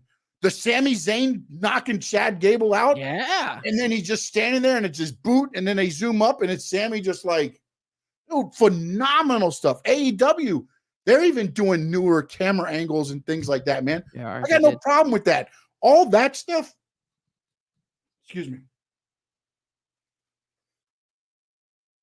That stuff is good. And all that stuff is phenomenal. But when it gets into the ring, they're trying stuff out. And I don't fault them for trying it, because if you don't try it, you're never going to know if it's going to work. Wait, hold on a second. Cap for Life says the fans have instant replay, so they have to sell it perfect. No more switch, please. But you see how Cat for Life is saying they have to sell it perfect? That's the expectation that we have when it comes to these wrestlers, that they have to sell it perfect. Yes, but again, the one thing that you don't know is as a fan, it's not like you're at an independent show and you're right on top of the action. Mm-hmm. You're back far enough to where in the arena, depending on where you're at, you're not going to be able to see everything. And the people at home can only see what you're showing them, which goes back to the cameras. If you don't sneak in and do the tight shots and things like that, they're none the wiser. But I feel like they're trying to make it so much of a sport. And again, I'm not, maybe I sound like I'm complaining, and maybe I am in a way, but I like that they're trying things, but figure out, okay, that didn't work. Let's not do it anymore. That's the thing. It's like, hold on. Fans have instant replay, 4K television. The fan have instant replay. Okay. They can't hide blades in their wristbands. Well, they can still do that. You just can't. And again, that's what I used to fault AEW for a lot of the times. Anytime they're going to bleed, they're showing the guy digging. That's the camera. Well, look, you follow the other guy. If you follow the other guy around, that's why the other guy usually, if the guy gets ran into a post, what does the other guy do or gal? They go and they start yelling away from that person. Guess why? It's not difficult to figure out. You're not supposed to have the camera right on the guy. As you know, I mean, now when you pan back and you go to pick the guy up, oh, look at the blood coming out of his forehead. Well, they know the guy laying there the whole time. Look at Trent Beretta and Chuck Taylor. They did a phenomenal job when it came with the angles, showing them how they got busted open. You didn't see. All of a sudden, you zoomed in and you're like, oh crap, they're bleeding. You know, I thought. Again, maybe we're being picky about this. Oh no, I am in a way, but I also think it goes back though to what, you know, again, expectations, however you want to look at it from fans, is that you're seeing a lot more because they're showing you a lot more. The camera angles, think about WCW and Raw many moons ago. You had one guy on the ring and you had a hard shot. Now you've got a guy almost on every corner with a camera. That's true. And a hard shot. And then you got the swinging camera. You've got so much going on. It's like, now with that being said, was that blood both between KO and... Yeah, the one where Tonga was beating up KO. Yeah, I don't know what they did there, because they went from, again, they wrecked the cars beforehand and then they drug them to the ring, and you saw all that going on there. So I don't know. Now I will say this, going back to the draft, right? Because your main question was, hey, what did I think about the draft? I thought they did a phenomenal job when it came to the NXT. And I had mentioned this with my brother. I said, Lyra Valkyrie would be a perfect one to bring in to the Monday Night roster, because she had that beef with Becky Lynch when Becky made that small little run in NXT. So now it makes sense it makes sense to bring her. So I think they did a phenomenal job when it came to that. Dragunov, he had a really, really good show against when he did his showcase against Shinsuke, I believe it was, on Monday night. So that was good. I thought he deserved it. I thought it made sense for him to go. Obviously, Carmelo and Braun Breaker, we knew those guys were already on their way out, because right before the draft, they were already bringing them over. Same thing with Tiffany and stuff like that. And obviously, you could tell that the whole Tiffany thing with Naomi and Becky, not Becky, this girl, damn, what's her name? I'm having a brain for it. The champion from SmackDown, Bailey. There you go. So they're ready. We're incorporating her and all that stuff. So I thought they made right decisions with that. Now, where I'm I was a little bit disappointed at the draft was that there wasn't any big moves. You mentioned that 33 wrestlers moved from brand to brand. I didn't know that. That for me was a surprise. I'll name them. And again, some of them are NXT. So the Raw roster, Braun Breaker went to Raw. Sheamus went to Raw. Kiana James went to Raw. Alba Fire and Isla Dawn went to Raw. Damage Control went to Raw. Braun Strowman went to Raw. LWO with Carlito went to Raw. Ilja Dragunov went to Raw. Lyra Valkyrie went to Raw. The Final Testament went to Raw. Dijak went to Raw. And New Catch Republic went to Raw. I'm only naming the ones that move brands. Carmelo Hayes went to SmackDown. Nia Jax to SmackDown. Andrade to SmackDown. Baron Corbin to SmackDown. Shinsuke Nakamura to SmackDown. Chelsea Green and Piper Niven to SmackDown. Candice LeRae and Indy Hartwell to SmackDown. DIY to SmackDown. Blair Davenport to SmackDown. Apollo Crews to SmackDown. Here's the interesting one. Giovanni Vinci. He got attacked, kicked out of Imperium. He's now on SmackDown. And Tegan Knox went to SmackDown. But there's a couple of people that you mentioned that they must have just announced them like on their world. No, they were doing the thing. They did it after Raw too on social media. And then they did it after SmackDown also. Yeah, because I don't remember Baron Corbin being. Yeah. No, those came after. Because Dijak, I don't know if you saw his tweet. I didn't before. see Dijak. It was like, I did a rookie mistake. I ate a whole bunch of Taco Bell, and I had to sit through a 3-hour draft show. So he's sitting there, and they didn't draft him. So then I tweeted, I was like, oh, that was a waste of Taco Bell. And then he got drafted first in the supplemental draft, is what they called it on social media. How come they didn't promote that during the show? They should have promoted that in the show. Like during SmackDown or Raw, they should have said, hey, guys, tune into a supplemental draft or something. Just that way. Well, they just threw it out on their social media brands. If you're there to catch it, you caught it. That sucks, man. Because I would have liked to have seen Dijak when they announced that he moved. I didn't know that. They didn't really announce. Like it wasn't like a form. It was a picture. Dijak SmackDown. It was just like it wasn't like somebody came up and was like the first pick in the supplemental draft. Dijak from NXT. No. So. What do you think about them putting and adding a supplement? Why don't they add the supplemental in the NXT show? Because I'm done with the whole. I'm hoping they make NXT a brand. I thought with Triple H they would maybe, but after watching this draft, it's just going to be developmental. They'll get their pushes and their characters made, and then they'll get pushed up to Raw or SmackDown.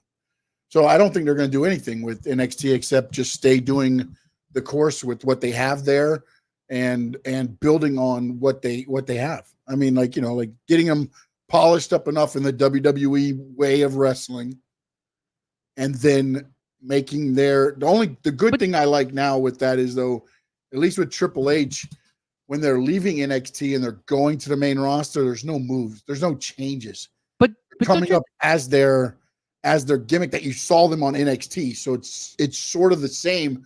Whereas, like, for instance, Karrion Kross leaves NXT as this monster. He comes up to Raw, and on the first Raw, he's wearing some metal face mask thing over his head. Yeah, wasn't that Vince McMahon's read? That's what I'm saying, though. At least these guys are coming now. Now, when you watch them NXT and they come across, they're the same. You know what I'm saying? So. Yeah.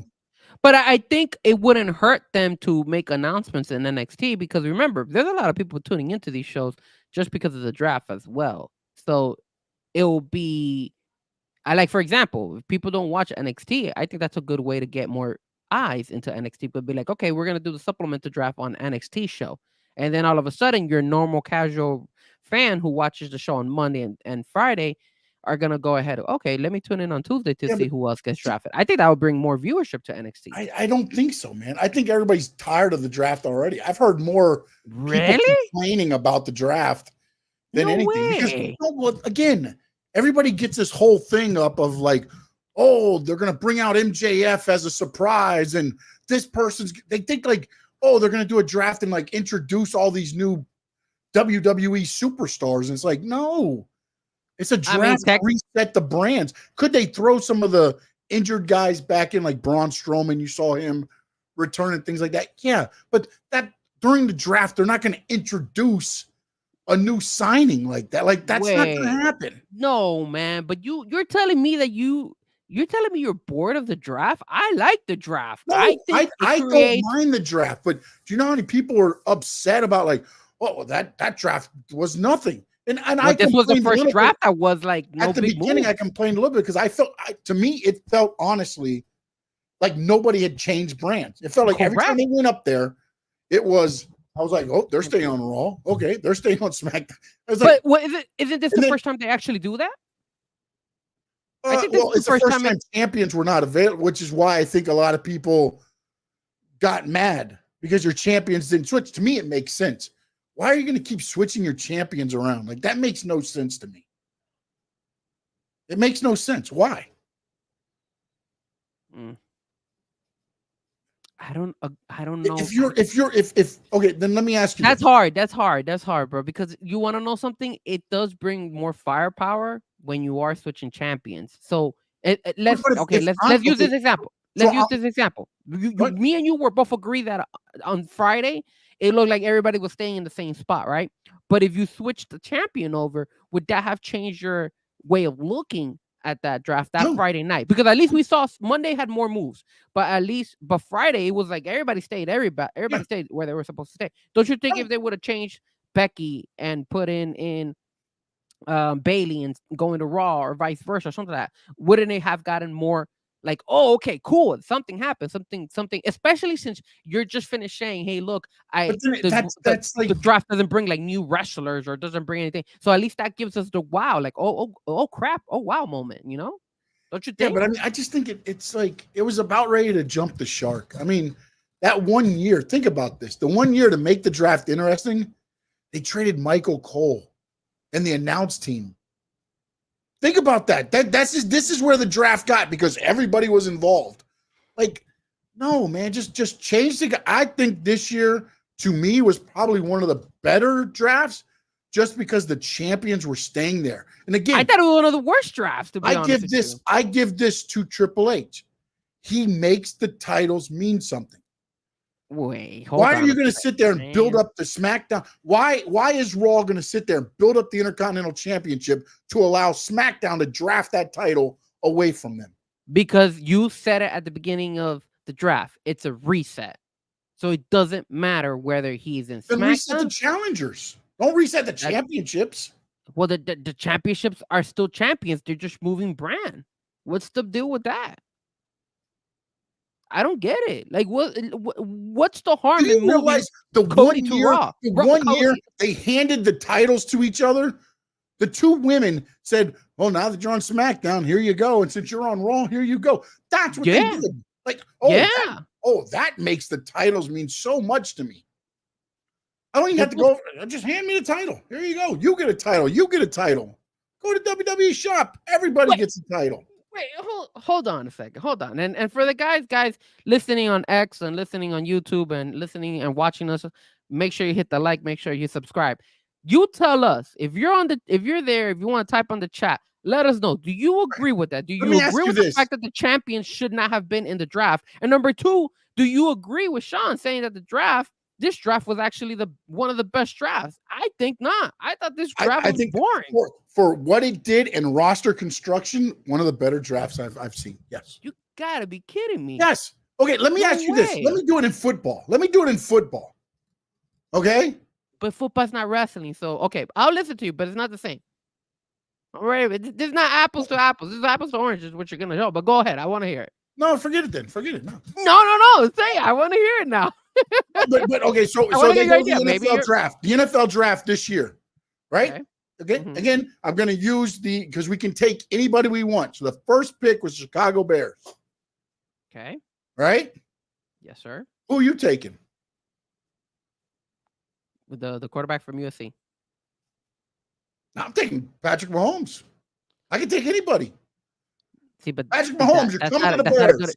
That's not a good analogy. Why not? Because you're talking about if you're SmackDown or Raw, if you're the first one on the clock, who are you taking? You're taking Cody. Who's the second one going to take? You're not going to take the other. Okay, you're going to take the women's champion. Okay, then I'm going to take the other heavyweight championship. I have both titles over here now. Yes, I understand that. Like, but that's not. But you have eliminated that bullshit from the draft. Your champions are staying. Done. To me, that made it better. But you're saying, what do you mean? It's still the same bullshit because look, at the end of the day, you go and you say, okay, I'm going to draft. No, titles mean something now. They kept the titles on the brand. They didn't just say, hey, Cody, you really mean nothing to us. The title means nothing to us. Even though you're on SmackDown for the first time ever, you might get drafted to Raw tonight. But it's not about the titles, man. Look at Roman Reigns. He withdrew himself from the draft. It's about the wrestler himself. So I don't understand, why are you putting so much emphasis and saying, oh, the titles, just because the titles. No, the wrestler makes the title at the end of the day, right? So look at Roman. He withdrew. He doesn't even have a belt. They do these curves. I have no the other problem. thing is, did you notice in this draft, there's no free agents. There's nobody that can go from brand to brand except Roman. That sucked. Roman and But yeah, you said whoever else is injured. Whoever else is injured right now. Charlotte wasn't drafted. There you go. Right? Why not? So because they're injured, they're not on the roster right now. Again, and you're calling this the best draft? I think as far as for the rosters construction, yes. There's a lot of ways you can go with both rosters now. What's wrong with like moving Bailey and Becky from one roster to the other as champions, and then you create another segment where literally you could put both of them one against another, and then you put like what they did last year, and then you put them once face to face, and then it builds up more hype, because then you're like, oh yeah, but now since you didn't get rid of Bailey, you got rid of Damage Control, so you can mix it up. That makes Raw better. Yeah, I agree. I'm not. The champions don't have to. Not all the champions have to move brand. They could stay where some of them can stay where they're staying. But again, me and you right now, let's draft. You want to go first or second? No, we did that last year. No. But do you want to go first or you want to go second? Who are you going? I'll go second. All right, I'm taking Cody. I'm taking CM Punk. Okay.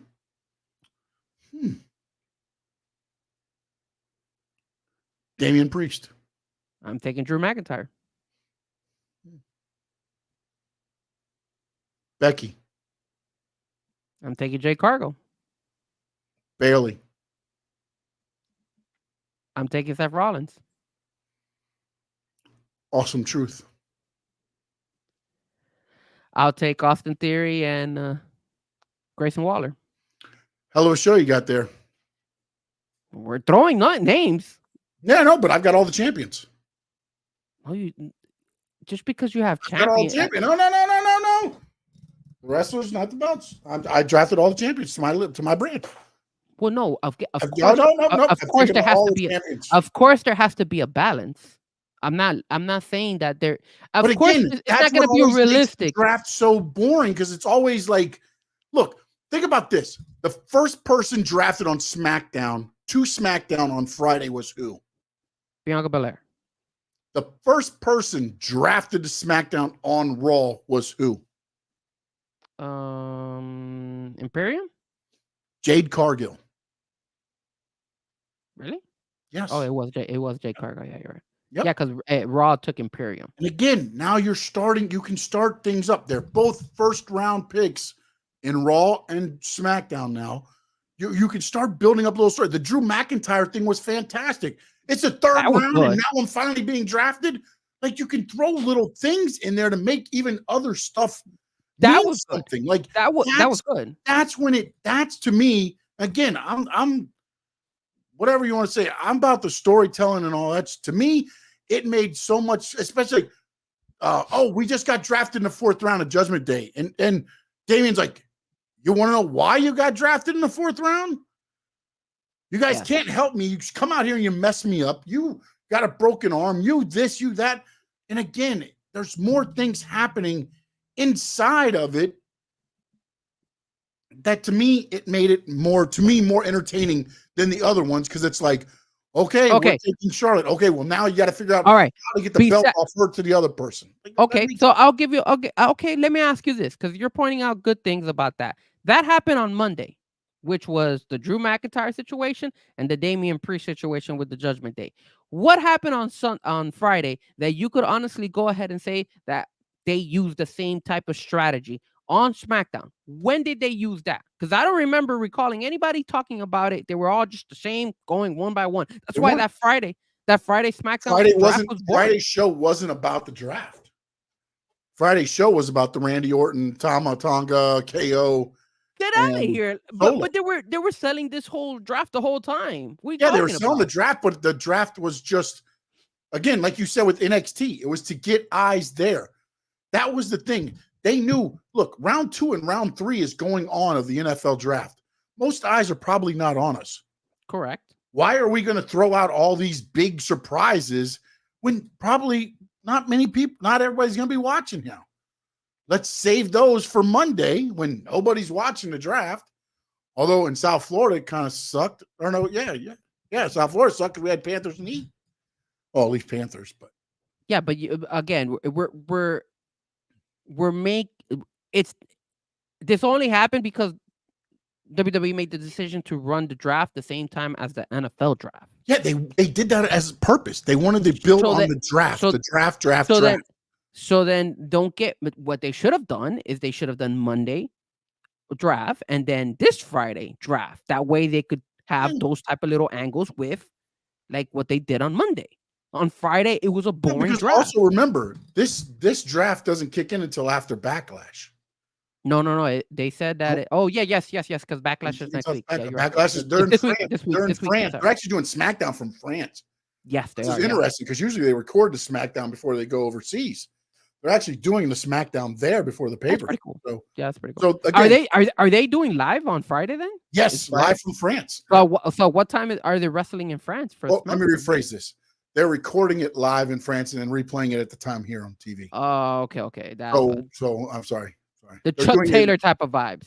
Well, no, but they're actually going to record it probably 3 or 4 hours before. I don't know what the French is or whatever it is. Unless maybe they do a 1 p.m. show. I don't know what the time difference is. So if it's 1 p.m. there, 8 p.m. Eastern here, they might do it that way. I don't know how that works. So UFC does that with their fights. Because I do know that the pay-per-view's at 1. Correct. On Saturday. So that is, again, it's but one more thing about the draft. For me, because Cat for Life asked us, so who do you guys think won the draft? And I agree. I honestly feel that there wasn't a big winner.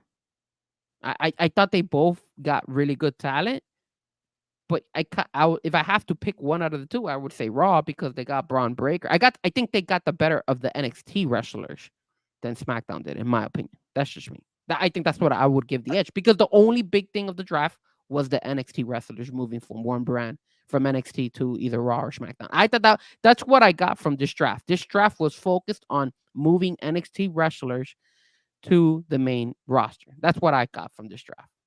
You know what I thought, and again, I think the men's division is better on Raw, but I think the women in the tag division is better on SmackDown.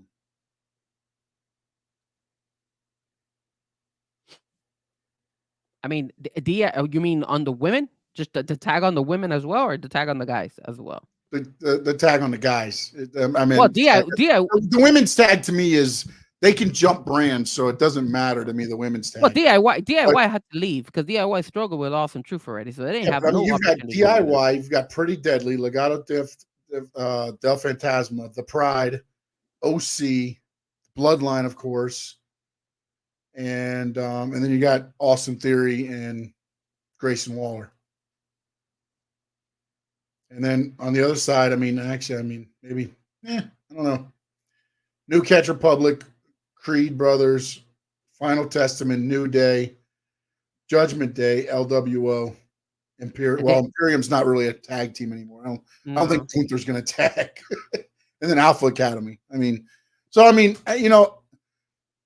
don't know. To me, the tag division's more open on SmackDown as far as how you can maneuver around. To me, it feels like that it's top heavy in Raw. Like you're going to end up getting probably the Final Testament. AOP will probably end up there, I'm thinking, or somewhere around there. And then the Creed brothers will probably fight with them. And then you'll have New Day get a couple matches here and there.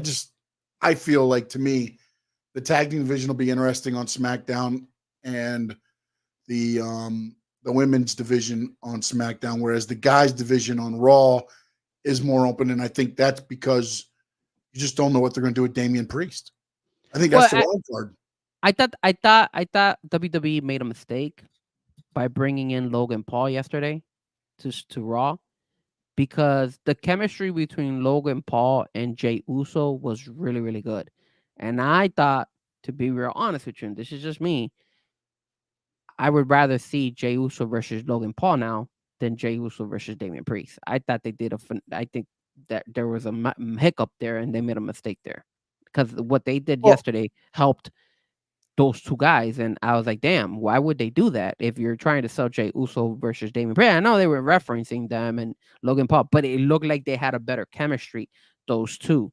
That's why I feel I don't like what they're doing with Jey Uso and Damian Priest. I don't like the respect thing. They're sitting there after a tag team match, after they beat the crap out of each other at the end of the show, and Damian Priest is holding the belt 2 inches from Jey Uso's face after just fighting.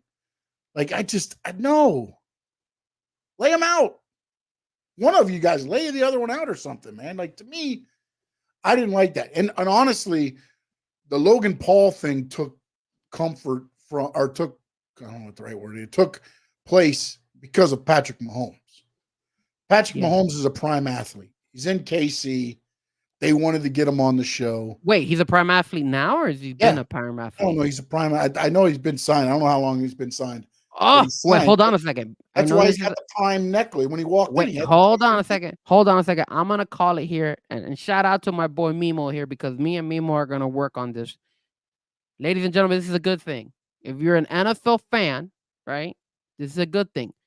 Every single athlete that has been sponsored by Prime has lost every single time. So keep an eye out for that. So I think because of him now being sponsored by Prime, Patrick Mahomes will not ever win a Super Bowl again until he gets rid of Prime. Look it up. Memo was telling me, I was like, wow, we were doing the research and we're like, wow. I mean, I'm not sure if this is only applying to the UFC and boxing, because we were looking more at that stuff. The only one that has actually won is obviously Logan Paul, but it's because he's the owner, or he has a stake in Prime. But everybody who's been, like Adesanya was another one that was representing Prime. He lost. You know, there was a lot of guys who have been going and doing Prime, and it's kind of like Prime is jinxing them. Well, he signed it in 2022. Oh, he did? But he didn't make it official until yesterday, because he wasn't on TV. Okay, yeah, you're right. I didn't know that. See, that's why that's why I was shocked. I was like, why is Patrick Mahomes out there with Logan Paul and helping him out and stuff like that? But now that you mentioned that he is with Prime, I'm like, okay. So now he actually officially is promoting it on TV, because I have never seen Patrick Mahomes promote Prime before, at least not to my knowledge. But this is a good thing if he's actually promoting. This article is from, hold on a minute. They have no date. It says, so maybe he just signed 23 or something. It says Patrick Mahomes is no stranger to signing lucrative endorsement contracts. It's estimated he's earned $20 million. But then it's saying that he got a $10 million endorsement contract with Logan Paul in KSI's Prime Hydration. Because I had to go to battle, because on X, everybody's like, oh, they bring in Patrick Mahomes because TK got all the NFL draft press. And I'm like, you do understand he's a prime athlete. And now, we're in Kansas City, right? Now, whether they should have took the rings off of him and get whatever you want to do. That was cool. I like that. I love the fact that Braun Strowman stopped and looked over at him. And then the two linemen got up beside him and kind of like, and then Jey Uso grabbed him. I was like, I thought that was great. Good stuff, man. I love it. That was good. I love that stuff. But, you know, it is what it is. I just found it funny that everybody's like, oh, they're bringing Patrick Mahomes into battle. Like, do you think they are that worried that, oh my goodness, Tony Khan got that press during the NFL draft, so their shows are going to skyrocket up? Like, I don't understand what some people think. The fans saying that they're kind of reaching there. Oh, it was a journalism site that said it. Really? Yeah, that's why I pulled the big O. I was like, hey, you be you, get your clicks, whatever you got to do. But let's actually let's look at it both ways here, because it's not like he pulled up with Judgment Day Or, like Patrick Mahomes wasn't sitting there with Damian Priest and Dominic Mysterio and all this stuff. And then, they just used him wherever. No, he showed up with the Prime. He's got the Prime necklace. He's out. It's all with Logan Paul. It wasn't like. No, they did the right thing. They're in Kansas City. Yeah. So. Oh, man, I forgot something too. Damn it. But now let me ask you this. And I don't want to divert too much about it, but what did you think about Carlitos? Did you think they dropped the ball when it came to revealing that Carlitos was the one that hit Dragon Lee, and now the whole controversy between Carlitos and LWO? Did they do that right, or did they drop the ball a little bit on that one? Because I felt like it's kind of leaving us like long, man. I think they waited long, and right now it just looks like it's confusing. It's confusing because they draft LWO with Carlitos in it. Yeah. So it's kind of like, did they make the right decision, and did they wait too long to do the turn? Because and to be honest, what did he do? He pushed Rey Mysterio out of the ring, and then he did the backstabber on Dragon Lee. On Dragon Lee, and then left, right? And he just ran through the audience, right? Through the audience, and nobody knew about it. And then all of a sudden, yesterday, Rey Mysterio and LWO got draft picked. I'm shout out to Rey Mysterio. That was funny when he told Dominic Mysterio that Dirty Sanchez. That was funny. But overall, like I was like, I'm a little bit confused about this because the whole Carlitos, is he now part of LWO? What's going on? Like, I would have thought he probably would have joined with the Santos Escobar's group. I think it was a way for them to get Carlitos over there to keep the feud going with the LWO. El Legado de Fantasma, that's the name of it. Yeah, because if he did that, remember they separated those groups now. Thank goodness they don't have to fight each other again this week. Now I do have one thing I need to ask you about. Okay. Have you seen this video? I did. Now, let me ask you something. Hold on. I'm going to play it for everybody first, then you can ask me. So now watch the back here. That's Liv Morgan leaving. Was she cleaning her mouth? I was playing. I don't know what's going on there. I'm just playing. This is during the interview with Jey Uso. Yeah. Now, they zoom back out. She's still walking away. There's Dom. Mm-hmm. Dom walks out right after. My friend, what is going on? Now, two things. Oh, you messed up. I'm back. Calm it down. This is my question to you. I asked you a question. No, because I'm gonna ask. I want to answer a question with a question. Of course, I could ask a question with a question. Is that a work? Is that a work? Is what I'm asking you. That's all I'm asking you. Is that a work? Sometimes I wonder, like, if they knew they were on camera. Honestly, like now, I think it's going to turn into a work. It should. But I wonder if they were just like in the back and like not even thinking about like, oh, we're not going to come out on camera. All right, and go and just like normal, But the only thing that I say throws it off is neither of them looked that way. Both Correct. Faces out and went like they knew they were going to get caught on camera. You know what I'm saying? Like, wait, didn't you see like Liv Morgan kind of lift up her right arm for a split second? That's why I was like, wait, is she cleaning? Is she doing something with her hand? I look, I don't want to insinuate stuff. Is what I'm trying to say. That's the reason. No, but it would be a perfect like again because she's saying this is the revenge tour on mommy, right? It's a perfect. If it's a work, I can't get you because you're injured. I took the title from you already. Now I'm gonna take Dom. It makes perfect sense. That would be perfect. Now, if they didn't know, what would be perfect is if Dom says he grew the mustache for Liv. That would be very good. Liv liked it. Liv liked the mustache. Look, anything involved with Dom Mysterio, I'm 100% for it. Of course you are. Of course you are. Just how it is. You're all about Dirty Dom. Dirty Dom. He should change his name to Dirty Dom Sanchez. And Dirty Dom having two females, Liv Morgan and Rhea Ripley. Man, that guy's a pimp. Dream come true. As a matter of fact, he should come out with the Godfather one of these days. If he that's what somebody did. I don't know if you saw the meme. They put his face on the Godfather's body while coming out with the. Yeah, if he's able to pull that stuff out, hell yeah, I like it. That was good, but no, if it, and again, that's why my question for you was that is it a work?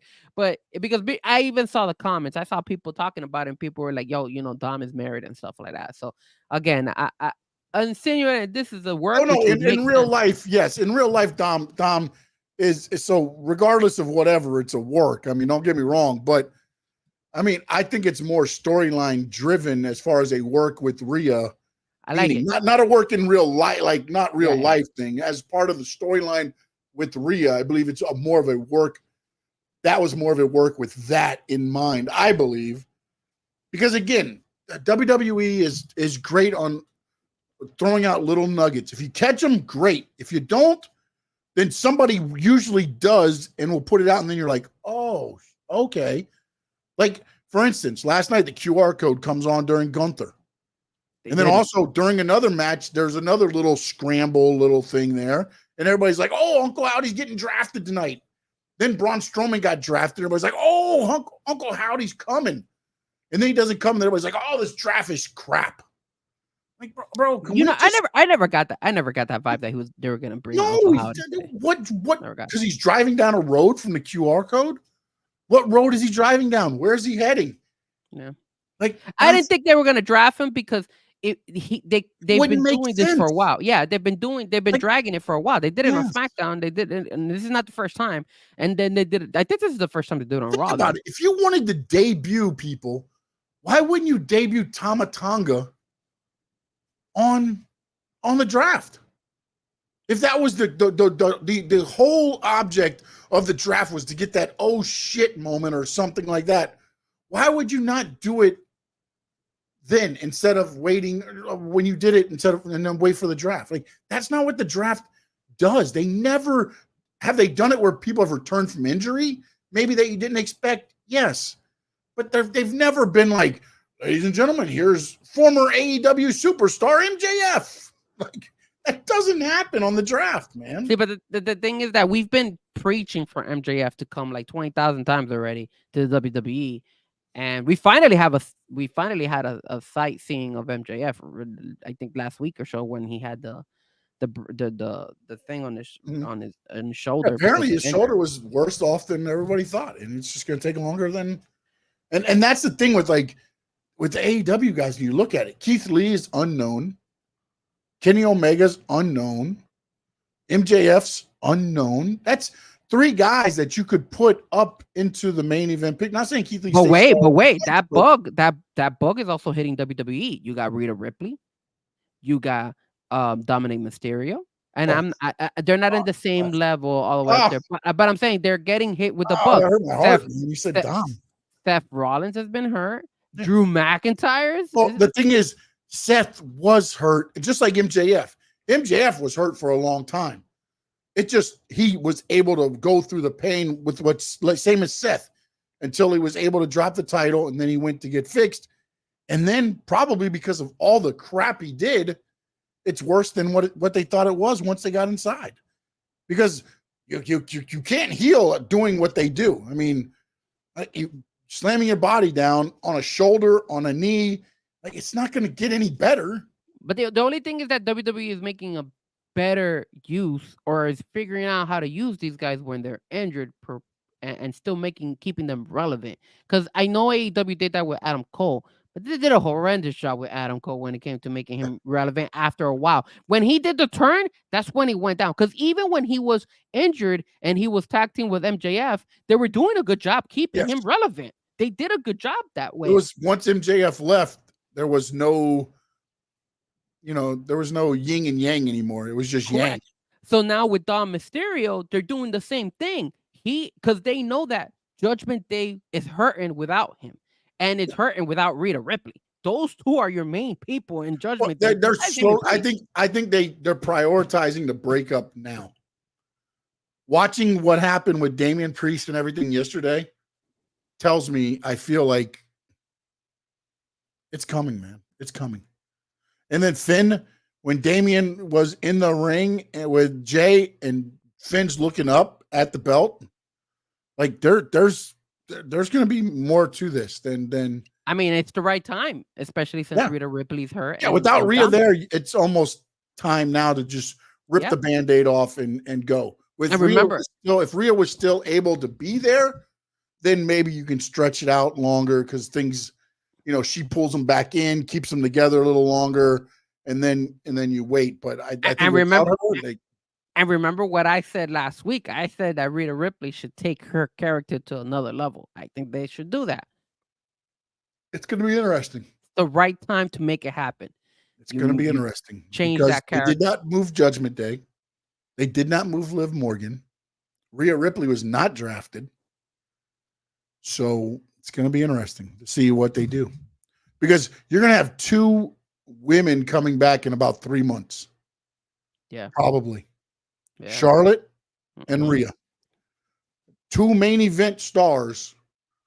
I got to believe Rhea goes to Raw and Charlotte goes back to SmackDown. I'm guessing. You're not going to put we need to see on that the same show. Because we need to see that Charlotte Flair versus Jake Cargill. That's going to be there, man. I can't wait till this weekend. So, and speaking of this weekend, we do have the. Damn, we've been going. See, WWE talk is so more entertaining right now than AEW. It sucks, but it's the truth. Because we could still be talking about WWE.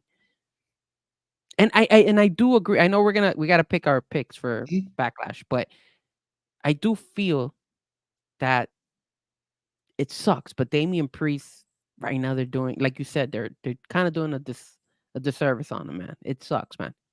Like I thought he was gonna live up more.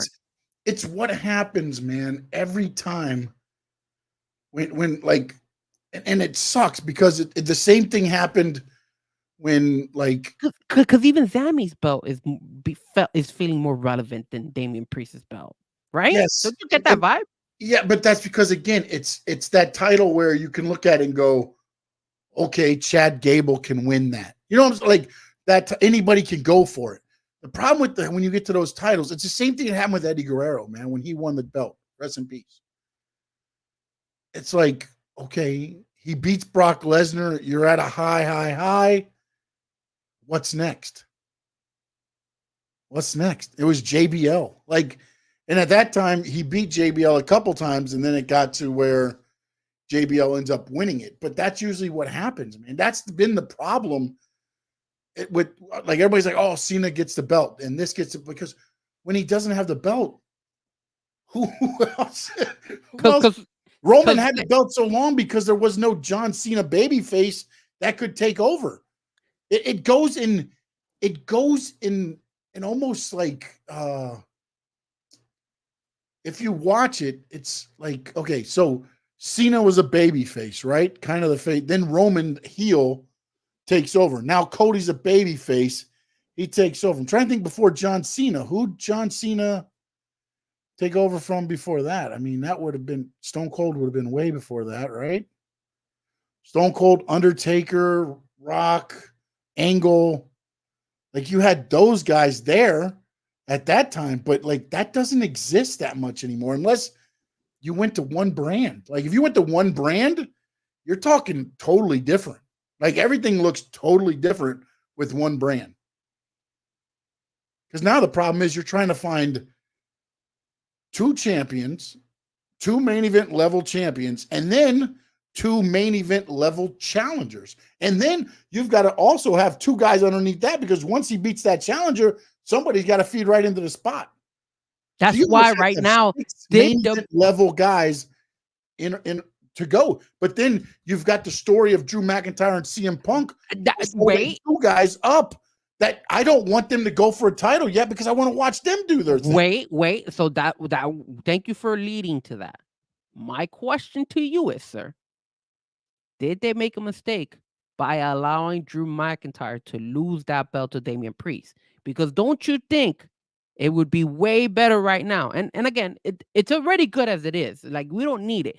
But don't you think that belt would look really good on Drew McIntyre right now with the beef with CM Punk right now? I think it would be more relevant because right now it just feels like that Drew McIntyre character is outshining and Zami and a lot of even Chad Gable is outshining Damian Priest. Once Drew got the title, then what? That I mean, not Drew. Once Damian got the title, what then? Because then that becomes like because it's going to get overshadowed by everybody. The only way they might be able to save this is what you said earlier, a couple of shows ago.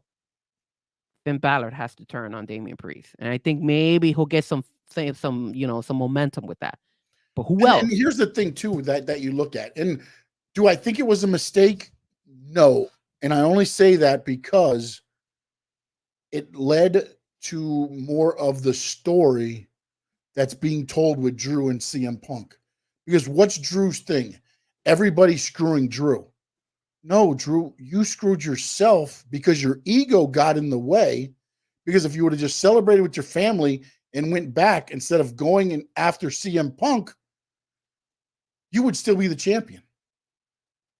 I just want to say before you continue, I know I'm cutting you off for a minute. Good. Drew McIntyre is so good right now. I love the fact the look on his face last night, like when it was going off the air and CM Punk was like, "How much time? Good." And they go back up to him, and he's just seething mad, like it's just perfect. I know. And then CM Punk when he goes and he says, "How much time do I have? 5 minutes or something?" Because that's not much as long as he was a champion for. That is so good. I was like, what? And in the part where Sheamus was talking to, what was Sheamus talking to? Sheamus was talking to Brown Breaker. And then you see Drew McIntyre walk from the back, like all pissed off, trying to find him. That was classic, man. And then that's all the stuff is leading up to make this what it is now. Because again, but he's not the champion. Drew's blaming everybody that he's not the champion, but it's really his fault. If he would have just got the belt and left instead of having to go and party in front of CM Punk, you're still champion, bro. But don't you think that's overshadowing Damian Priest? It is, but that's on Damian and creative, man. Wow. But that also goes to where you also don't have.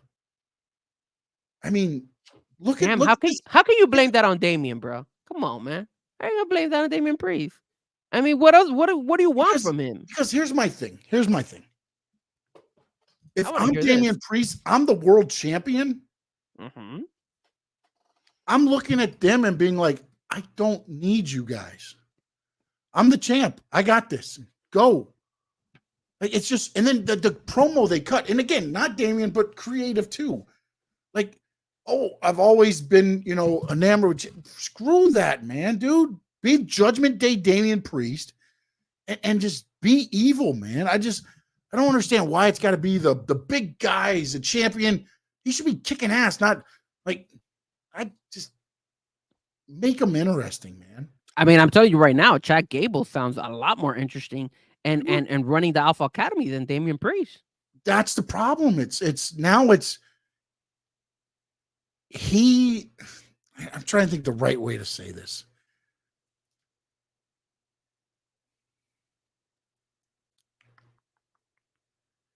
He looks lost. WWE went from, think about this, okay? Think about this. What was the Royal Rumble main event besides the Royal Rumble matches?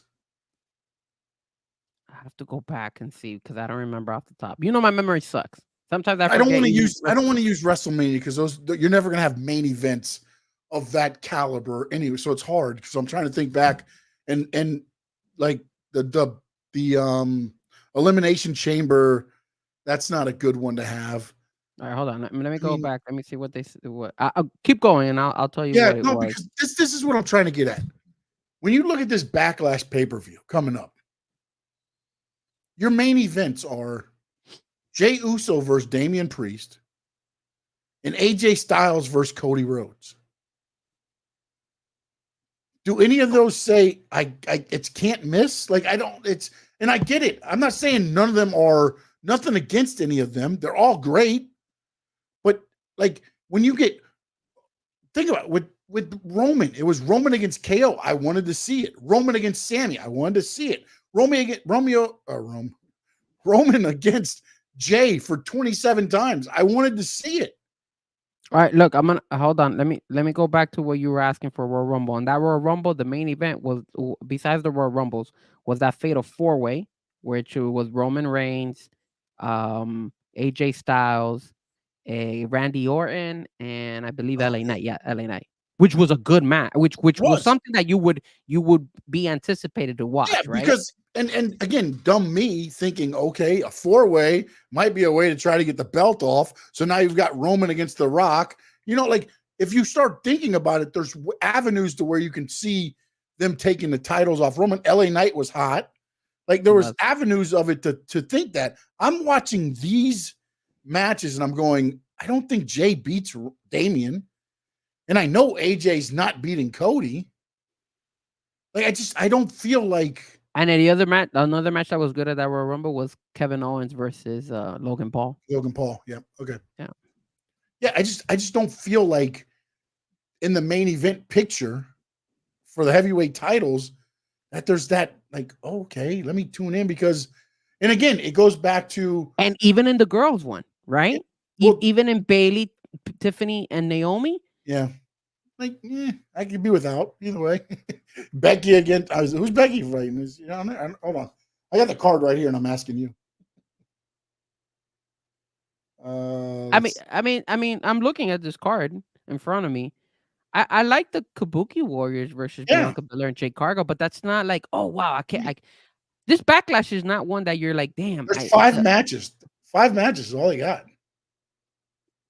Really? 1, 2, 3, 4, 5. No, they got more. 6, 7. I've got the Bloodline Tag Team match, the Women's Tag Team Championship match, the WWE Women's Championship, the WWE Championship, and the World Heavyweight Championship. Now, Austin Did they add Sammy and Chad Gable or any of them yet? That's what I don't know. I thought Sami Zayn versus Chad Gable was gonna be on Backlash, the Intercontinental Championship, and then I don't think this is right. Maybe that's why I'm a little bit off. But supposedly A-Town against the Street Profits, but I think that's gonna be on SmackDown, right? That's on SmackDown. That's not on Backlash, if I'm not mistaken. Yeah, hold on a minute, man. Let me actually go to. Yeah, because I'm looking at Kevin Owens, Randy Orton versus the Bloodline, Kabuki Warriors versus Bianca and Jade, Bailey, Tiffany, Naomi, Cody versus AJ, and Damian Priest versus Jey Uso. Those are the matches I'm seeing here. But they do post here Tag Team Championship A-Town Under versus Street Profits, but it says I think that's gonna be on SmackDown. I think that's on Friday on SmackDown, if I'm not mistaken. Or maybe they already wrestled. I'm not sure. I don't know why I keep thinking that maybe they already did wrestle. I'm not too sure about that one. And then Awesome Truth versus DIY, but I thought they already wrestled. Those already wrestled. I think they wrestled in a Raw already too. So I think that's why those two are not gonna be there. All right, so I'm on WWE.com and it's those 5 right now. That's all they have. So maybe the other ones are on or maybe on. Oh, where'd he go? He left me. Okay, I'm back. There you go. Yeah, you're back. There you go. My bad. Sorry about that. So I've got the 5 on WWE.com. They've got those 5. So maybe they're going to add the other ones at SmackDown. Maybe that's what'll happen. At SmackDown, they might add the A-Town Down and Street Profits if it's not on SmackDown. But well, Terry's asking Sean, do you think Brock Lesnar will be at Backlash? Man, bro, I never say never to any of that stuff, but I don't know with where he's at as far as in the naming of that lawsuit, man. And I think right now they want to stick as far away from that lawsuit as possible, man. Yo, like, I mean, it's and we didn't talk about this, but what's up with the rumor saying that Vince McMahon wants to start his own wrestling company? Is that true? And what happened is in September, my understanding, and again, I didn't read the whole thing, and I don't understand a lot of the language. But it appears that Nick Khan put up his stocks in September to be sold. Nothing sold yet, but they're put up. And then Vince McMahon now has put up the last of his stocks to be sold. They haven't been sold yet, but once they are sold, he will no longer have anything to do with WWE. So then the thought process supposedly was that him and Nick Khan are going to join forces and create another wrestling organization. And like, for anybody that thinks that's going to happen, think about how Raw was the last 2.5 years. What do you think that company's going to look like? And not only that, who the hell's going to wrestle for that company? Think about what people have said about him. Not the stupid shit that is in the legal process. The men and women that have come out afterwards and have said the stuff that happened behind the scenes. Who in their right mind goes there? I think the only saving grace is Nick Khan. No, but that's why I don't think Nick Khan. Look, supposedly Nick Khan is named in this lawsuit. If he's to sell all of his shares and then he joins forces with Vince McMahon, and supposedly he's one of the two named people that knew about some of this stuff. Nick Khan, do you really want to put yourself in that position? Unless he's getting paid some ways, he must be getting compensated really well. Yeah, but because if you look at Vince McMahon doing it by himself, I agree 100%. Who the hell's gonna sign with him? But if you bring Nick Khan, then there's a little bit of like. But see, I still think no, because at that point, Vince is still. Think about this. Vince still in charge. Think about when Vince was in charge of that product. That product, what, a year ago? A year ago. And look, the decision he made ended up helping out, by the way, to not put the belt on Cody. The last minute decision worked out tremendously, by the way. But think about the programs, the Raws, the SmackDowns that you had, rewriting the show 20 minutes before it's supposed to go on air. You want to know why some of those shows look so discombobulated? Half the people didn't know what the hell they're supposed to be doing. Yes. Do you want to know why these shows look so well? Because now they do. But here is the thing. When in doubt, you never doubt Vince McMahon. And I think what gets him pumping back in the day. Yes, thank you for everything you did for wrestling, WrestleMania, and all that stuff. You know that he will have a chip on his shoulder. You're an old curmudgeon. No, he's gonna have a chip on his shoulder, and he's gonna be like, I'm gonna take down WWE. And then what's he gonna do? I don't know. Who's he gonna get? Who's he gonna bring back? I mean, honestly, what's he gonna? Ric Flair? You bring back Ric Flair, Brock Lesnar, John Cena, Brock Lesnar, Goldberg, baby, Goldberg, who's been talking crap about AEW. There you go, Goldberg. Great, okay, all right, yeah, okay, all right. Those are the guys you're bringing back. Take over TNA, man. He could buy TNA. Oh, TNA's fine, man. I like what TNA's doing. He buys TNA, bro. He could blow TNA up, and they have a really good roster right now. No, dude, half the people would leave TNA when he got there. Money talks. Yeah. Money talks. No. Half of them have worked for Vince. That's the thing, man, that people don't forget about. In this industry, most of the people, 80% of the people have worked for Vince McMahon. Good point. Yes, correct. I mean, come on. You're just going to be like, hey, okay, Vince, I'll come to your federation. Yay, here we go. Without backlash? You think there's going to be no backlash? Steven Gonzalez said, yo, what up, guys? Sorry for joining late. My damn notifications let me down. Don't know what happened, but I'm here now. Well, thank you, Steven. We appreciate you. Yes. Steven Gonzalez, where the hell is Roman? Roman's out recovering and sipping martinis. Isn't he on doing the a movie shores too? Of what was that town you went to? What town? I went to vacation there. Who, me? Yeah, on the panhandle of Florida. Where Roman lives. Pensacola? There you go. Pensacola. That's where he's at. He's over there in Pensacola? Yeah, he's in Pensacola. I thought he was filming a movie. I don't know. I thought he was filming a movie. I like it better sipping some martinis on Pensacola. Do we miss Roman? I kind of do. You kind of do. But you know what? At least they have made the bloodline interesting still. It's building up. They're doing a good job building up. And there's supposed to be another one debuting. I guess not this week. Everybody said he was going to debut this week. I don't think they're going to bring Jacob Fatu to France. Nah.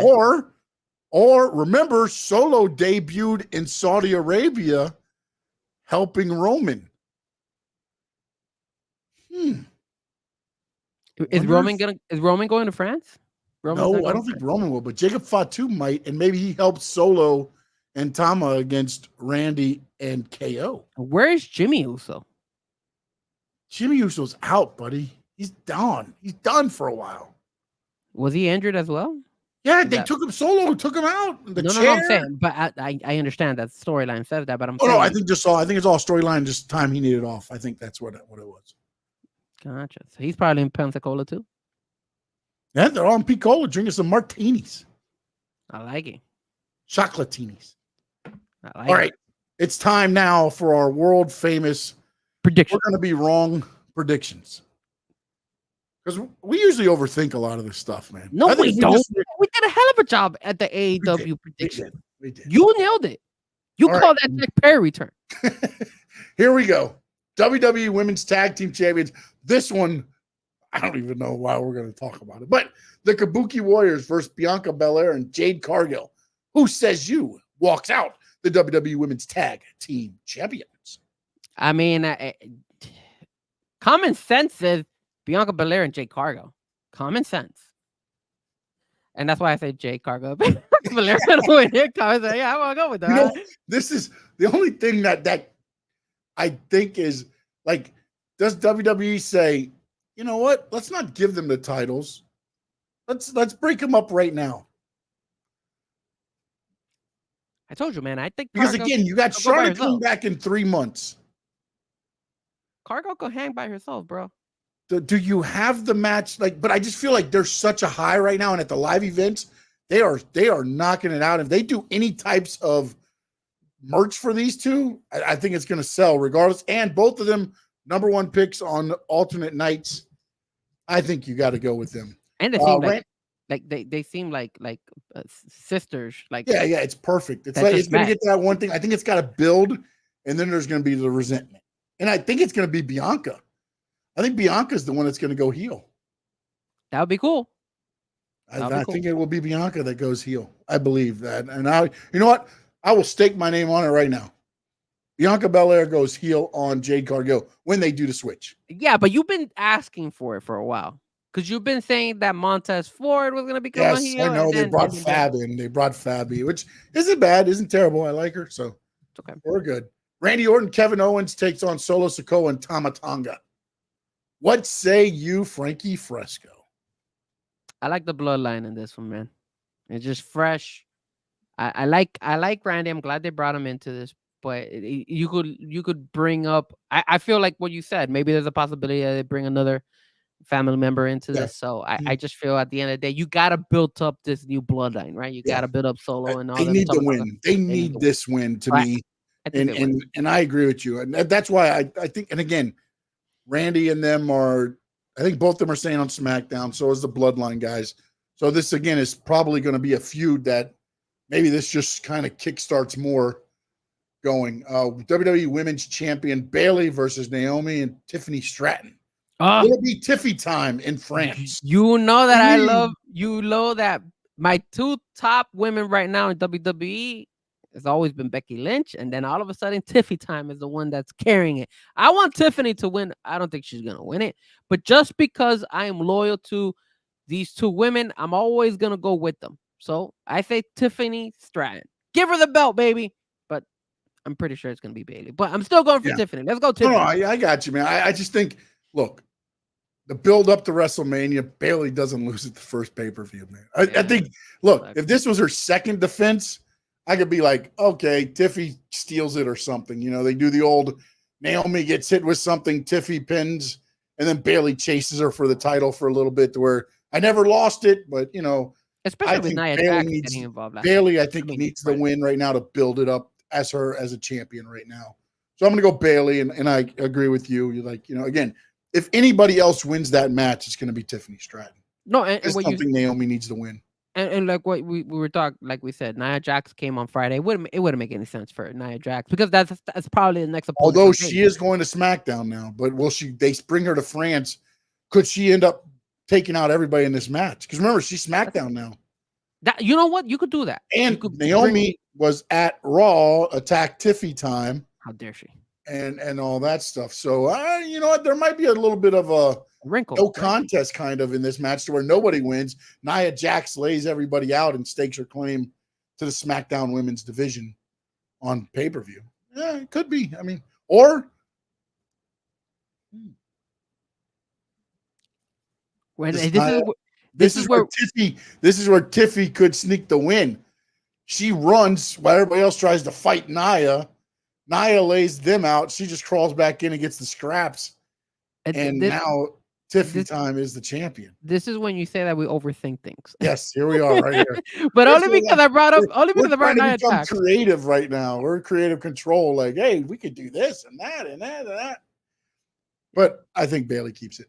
World Heavyweight Champion Damian Priest versus Jey Uso. Damian Priest says, they're feeding me you. Jey Uso told him, no, you got it all wrong. They're feeding you to me. Who gets fed to who in the World Heavyweight Championship match? Talking about this is making me hungry. I say Damian Priest wins. It's hard for me to see these guys turn the belt over after they just won it at WrestleMania. It just doesn't make. That's what with all these titles. That's my problem. It's like, why would you do all that to lose the title? Like, that's why I can't believe there's not more matches on this card to where it's not just the title matches. Because, I mean, except for the tag team titles, which you can move because they are what they are. Undisputed WWE champion Cody Rhodes takes on AJ Styles. No way AJ beats Cody, man. Cody's going to be a champ for a while, man. I do feel maybe, just maybe, it should be a good idea to bring somebody to get involved. And I think the person to help would be LA Knight.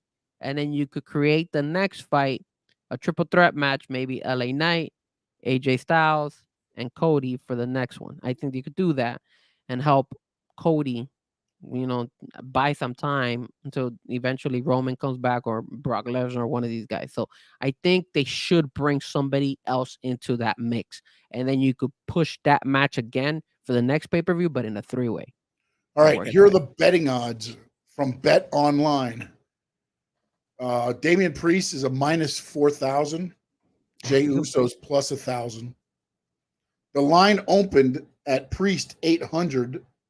Uso plus 425. Cody Rhodes minus 4,000. AJ Styles plus 1,000. The women's championship match, Bayley's minus 400. Tiffany Stratton's plus 250. Naomi plus 750. The women's tag team championship match, Belair and Cargill minus 2,000. Kabuki Warriors plus 700. And in the tag team match, the Bloodlines minus 500. Randy Orton and Kevin Owens plus 300. So right along our picks pretty much with that. And I have one question because you brought it up a minute ago. I saw this tweet the other day, and again, it's from a fan, but I do think that sometimes, I think a lot of them, I mean, we're all fans, don't let me put it that way, but the question he asked kind of got me to wondering. Or his statement, actually. He didn't really ask a question. He made a statement. He said, how is it that that WWE took a mid-card guy in Tama Tonga and made him feel important? And AEW took a guy like Okada and have made him feel less important. Shots fired. Terror. And again, this is just a fan. And again, I didn't look to see. I'm sure he's pro WWE anyways. Yeah. But when I think about it, it's got a little bit of truth to it. Yes and no. Not a lot, because to me, Okada, I think they're doing good with him. But I feel like since he won that belt, it's kind of what's again, you put a title on somebody, then it becomes, what's next? What's next? But I could use that same analogy when it comes to Damian Priest right now, where, hey, you put him a title, and then what? But again, Damian Priest has been in WWE. They put a title on him to build him up. I'm talking about guys that just signed. They took Tama Tonga and have made him feel like a star. And they had a guy that was a star. Wait, no. Well, I wouldn't. I think that's a little bit exaggerating. Tama Tonga's good, and Tama Tonga is relevant. But are you telling me if I put a match between Tama Tonga and Randy Orton, am I going to tune into that match instead of seeing Okada versus, let's say, Daniel, this guy, not Brian Danielson, but Daniel Garcia. Danny Garcia. I would rather watch Okada versus Danny Garcia. Just keep it But real. you're a true wrestling fan. Again, I'm talking about if you're a cat. Most casuals watch WWE, and if you watch that, they're going to be like, "Who's Okada?" They don't know that Okada is a big wig from Japan that's been around forever. Like that's what I think. AEW rests too much on the laurels of everybody knows who this person is. And then they're like, well, everybody knows he's a big star, so when he comes, we just put him in matches. And they don't. Again, that's the one thing I've always said about it too, is that I feel like they should do a package for these guys to show all the impressive shit that they've done. It's not just yes and no, because it's not just some guy from Japan. Yeah, yes and Like, no, but look at the difference with Will Ospreay and Okada though. Like not a lot of people knew who Will Ospreay is either, but now they're knowing who he is now. But and you're right.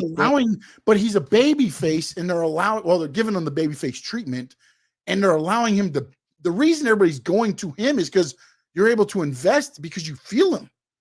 Yeah. You're seeing Will Ospreay, like you're seeing everything about him. So now not only does he's fantastic in the ring, but you're starting to like bruv and all the things that he says and his little quirky comments every once in a while. If you watch the press conferences, he'll win you over. He knows how to talk. But Okada doesn't have that. And the language barrier hurts him. Think about this right now. Tama Tonga said nothing except by orders of the tribal chief. That's all he said on TV. That's all. And here he is. I mean, but again, like I said, I'm not saying that he's going for a title, but the presentation and again, that's the one thing I've always said too about WWE is the presentation feels bigger. Not saying this, but Okada, they haven't done bad on Okada. I don't think they've done bad. But the presentation at AEW is not the same as the presentation at WWE. It's got a bigger feel. 100%. Jade Cargill. 100%. WWE's done nothing different with Jade Cargill. They changed her hair. She still comes out. She does the pose. They dim the lights. It's the same, almost the same entrance, but it feels bigger Cody in WWE than it did at AEW. Look at Cody when he was in AEW and then WWE. I mean, but Cody, I think, got that. I'm just thinking, like, again, people that like you have to kind of like Cody's going to get cheered for regardless. To me, well, okay. So let's use let's see how this guy what was the one that went to NXT.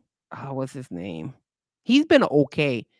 Not Sean Spears, because Sean Spears hasn't been that, he's been good, Sean Spears, but even his presentation wasn't so bad in NXT. But even his presentation in NXT is better than his presentation at AEW. Oh, 100%. The chair thing, and then his head down, and his, just the whole presentation. And to be honest, I think Sean Spears is there right now working as a talent, but he's there more to be a producer.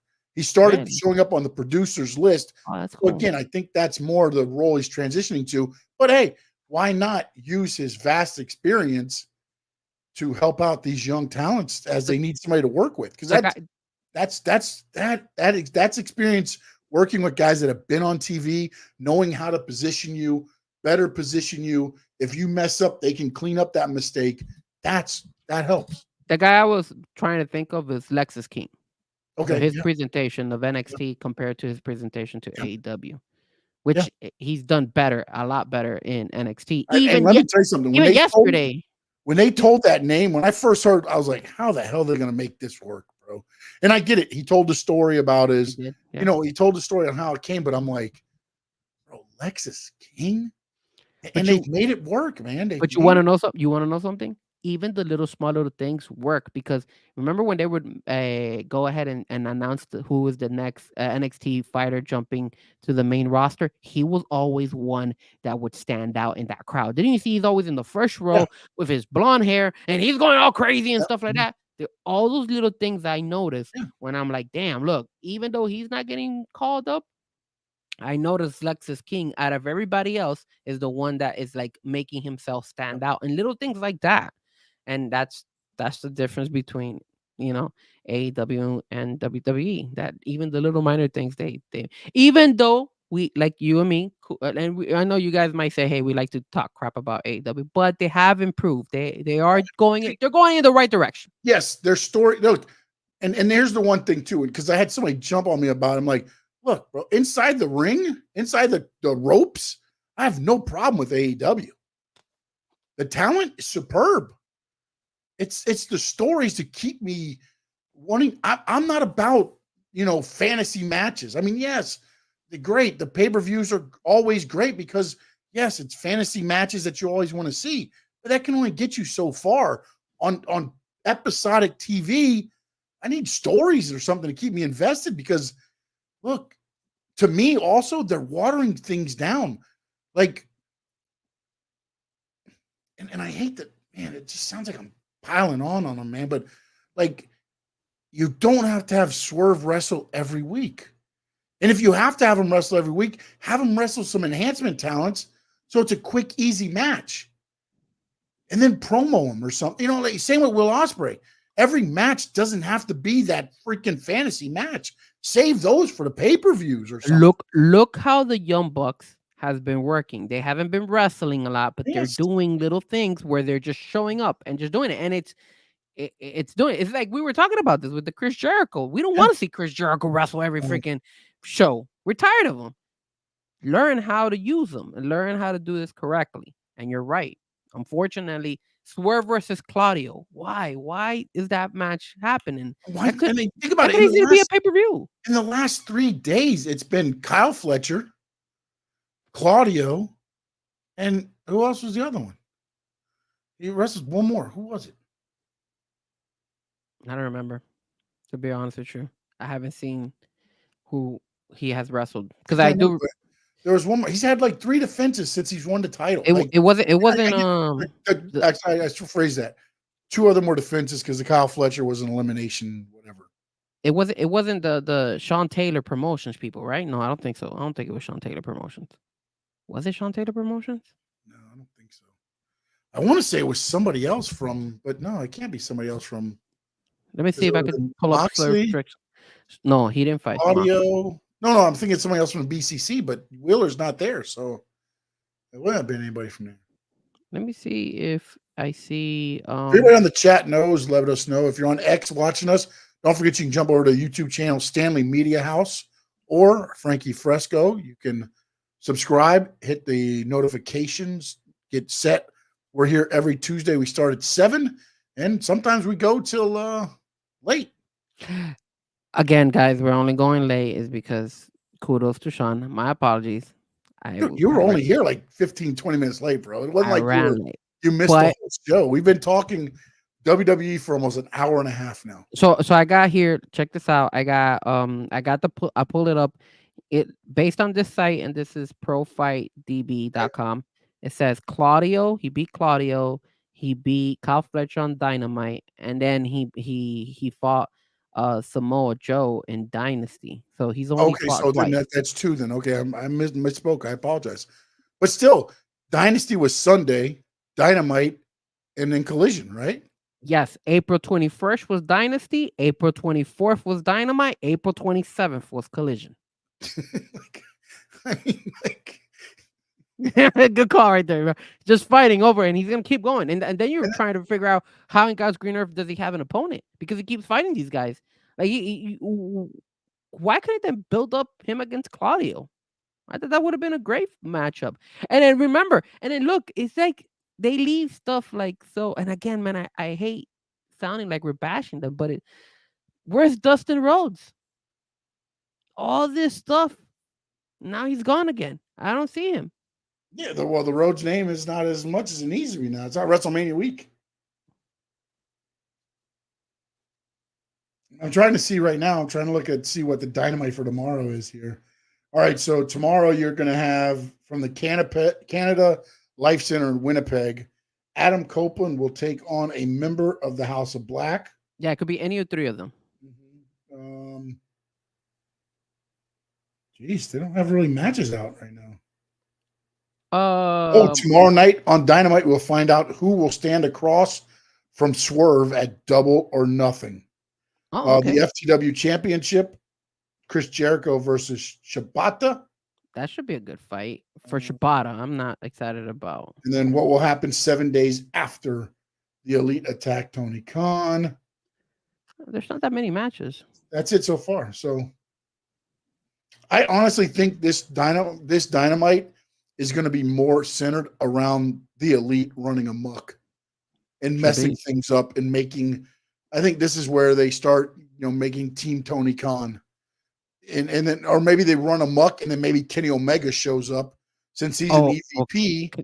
Kenny Omega's coming tomorrow, and now you've got the two battling. Kenny Omega show, and the EVPs can battle, I guess, and then ultimately, I guess, like Terry said earlier, you're probably going to see Kenny Omega join. I would think Team Tony Khan, since the Elite fired him. The other fight is Mariah May versus Serena Deeb. Okay, that's not a bad match. That's a pretty good match. Again, depending on what they're going to do with Serena Deeb. All right, it's time to close it down. Frankie Fresco, let them know where they can talk to you. So guys, every Wednesday, me and my brother, we go ahead and we talk some NXT, some Miami Dolphins, some Miami Heat, the Florida Panthers. I was at the Florida Panther game last night, baby, showing that love to the Florida Panthers. Shout out to the Panthers for winning. Great game. You guys can catch us every Wednesday, 8 o'clock. Let me talk to you. And you could also follow me. And obviously that is on my channel, Frankie Fresco. It's right there. And then you could also follow me on all social media under Frankie Fresco or Fresco Music, one of the two. Just if you put Fresco, I'm pretty sure you'll find me with the Z and the K. So you just have to put Fresco, and I promise you'll find me, because not too many people write Fresco the way I write it. So, but yeah, catch me there, and don't forget to hit and subscribe, and also don't forget to tune into the show. And again, my apologies, I was 15 minutes late, but I made it. That's the most important thing. That's all it's about, man, making it. And you can reach me out to me. I'm at Sean_Stanley11 on X, Instagram, and TikTok. And then you can reach me at Stanley Media House on YouTube. Also, don't forget Stanley Media House YouTube channel, Frankie Fresco YouTube channel.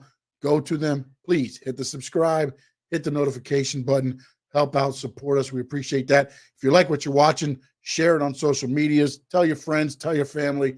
We're trying to make a great community here in the Squared Circle Digest, and also Stanley Media House and the Frankie Fresco YouTube channels. So please let people know.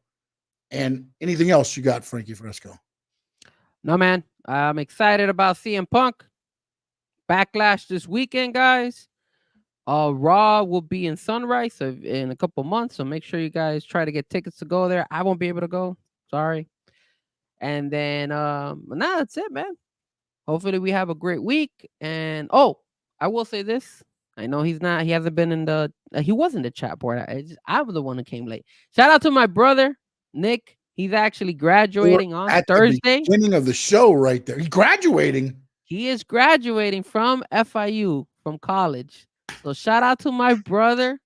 I will be with him at FIU on Thursday. He's awesome, man. Taking that walk. So I'm excited. I'm happy for him.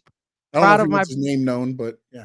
Congratulations. Very proud. Very, very, yes. The Trapper. Awesome. Very, very, very happy. What's he graduating with? He is gonna be in HR, human resources. Okay. So he will be handling that now. So he's doing human resources and business administration. So he finally has he would run our stuff for us when we blow up. Yeah. And not only that, but also he's he actually, was able to get a new job based on what he studied. So I'm very happy for him and proud of him, man. It's better late than never. I know my brother's a late bloomer when it comes to school, but you make me cry, man. Dude, I'm so proud of my brother, man.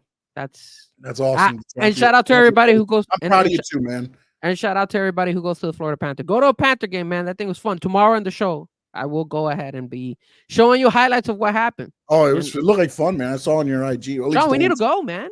Dude, I want to, man. I got. You know what? I'm gonna surprise you. I'm gonna invite you. Give me a day. I'm gonna give me. Hey, I'm gonna have to call Big O and tell Big O, hey, Big O, I'm still in Sean this day just to go because I know you're tied up with the Big O radio show, but I gotta see you at least one day. That way you can enjoy it. And I promise you, I'll take you to one of these games. I got you, bro. We'll go. And don't forget, tomorrow morning, 10 a.m., we are live from Caneswear. You can stop by and see us. Well, me and Big O. Frankie Fresco will not be at Caneswear. Maybe not. I don't know. But no. You would I never will see not me be able step to foot. market that Frankie Fresco will be there. But You Sean would- Stanley and Big O will be at Caneswear 10 a.m. You would never see me in Caneswear because I am not a Miami Hurricane. You already know that. I am a Florida Gator. So go Gators. And in the words of the great Gordon Soley, so long from the Sunshine State.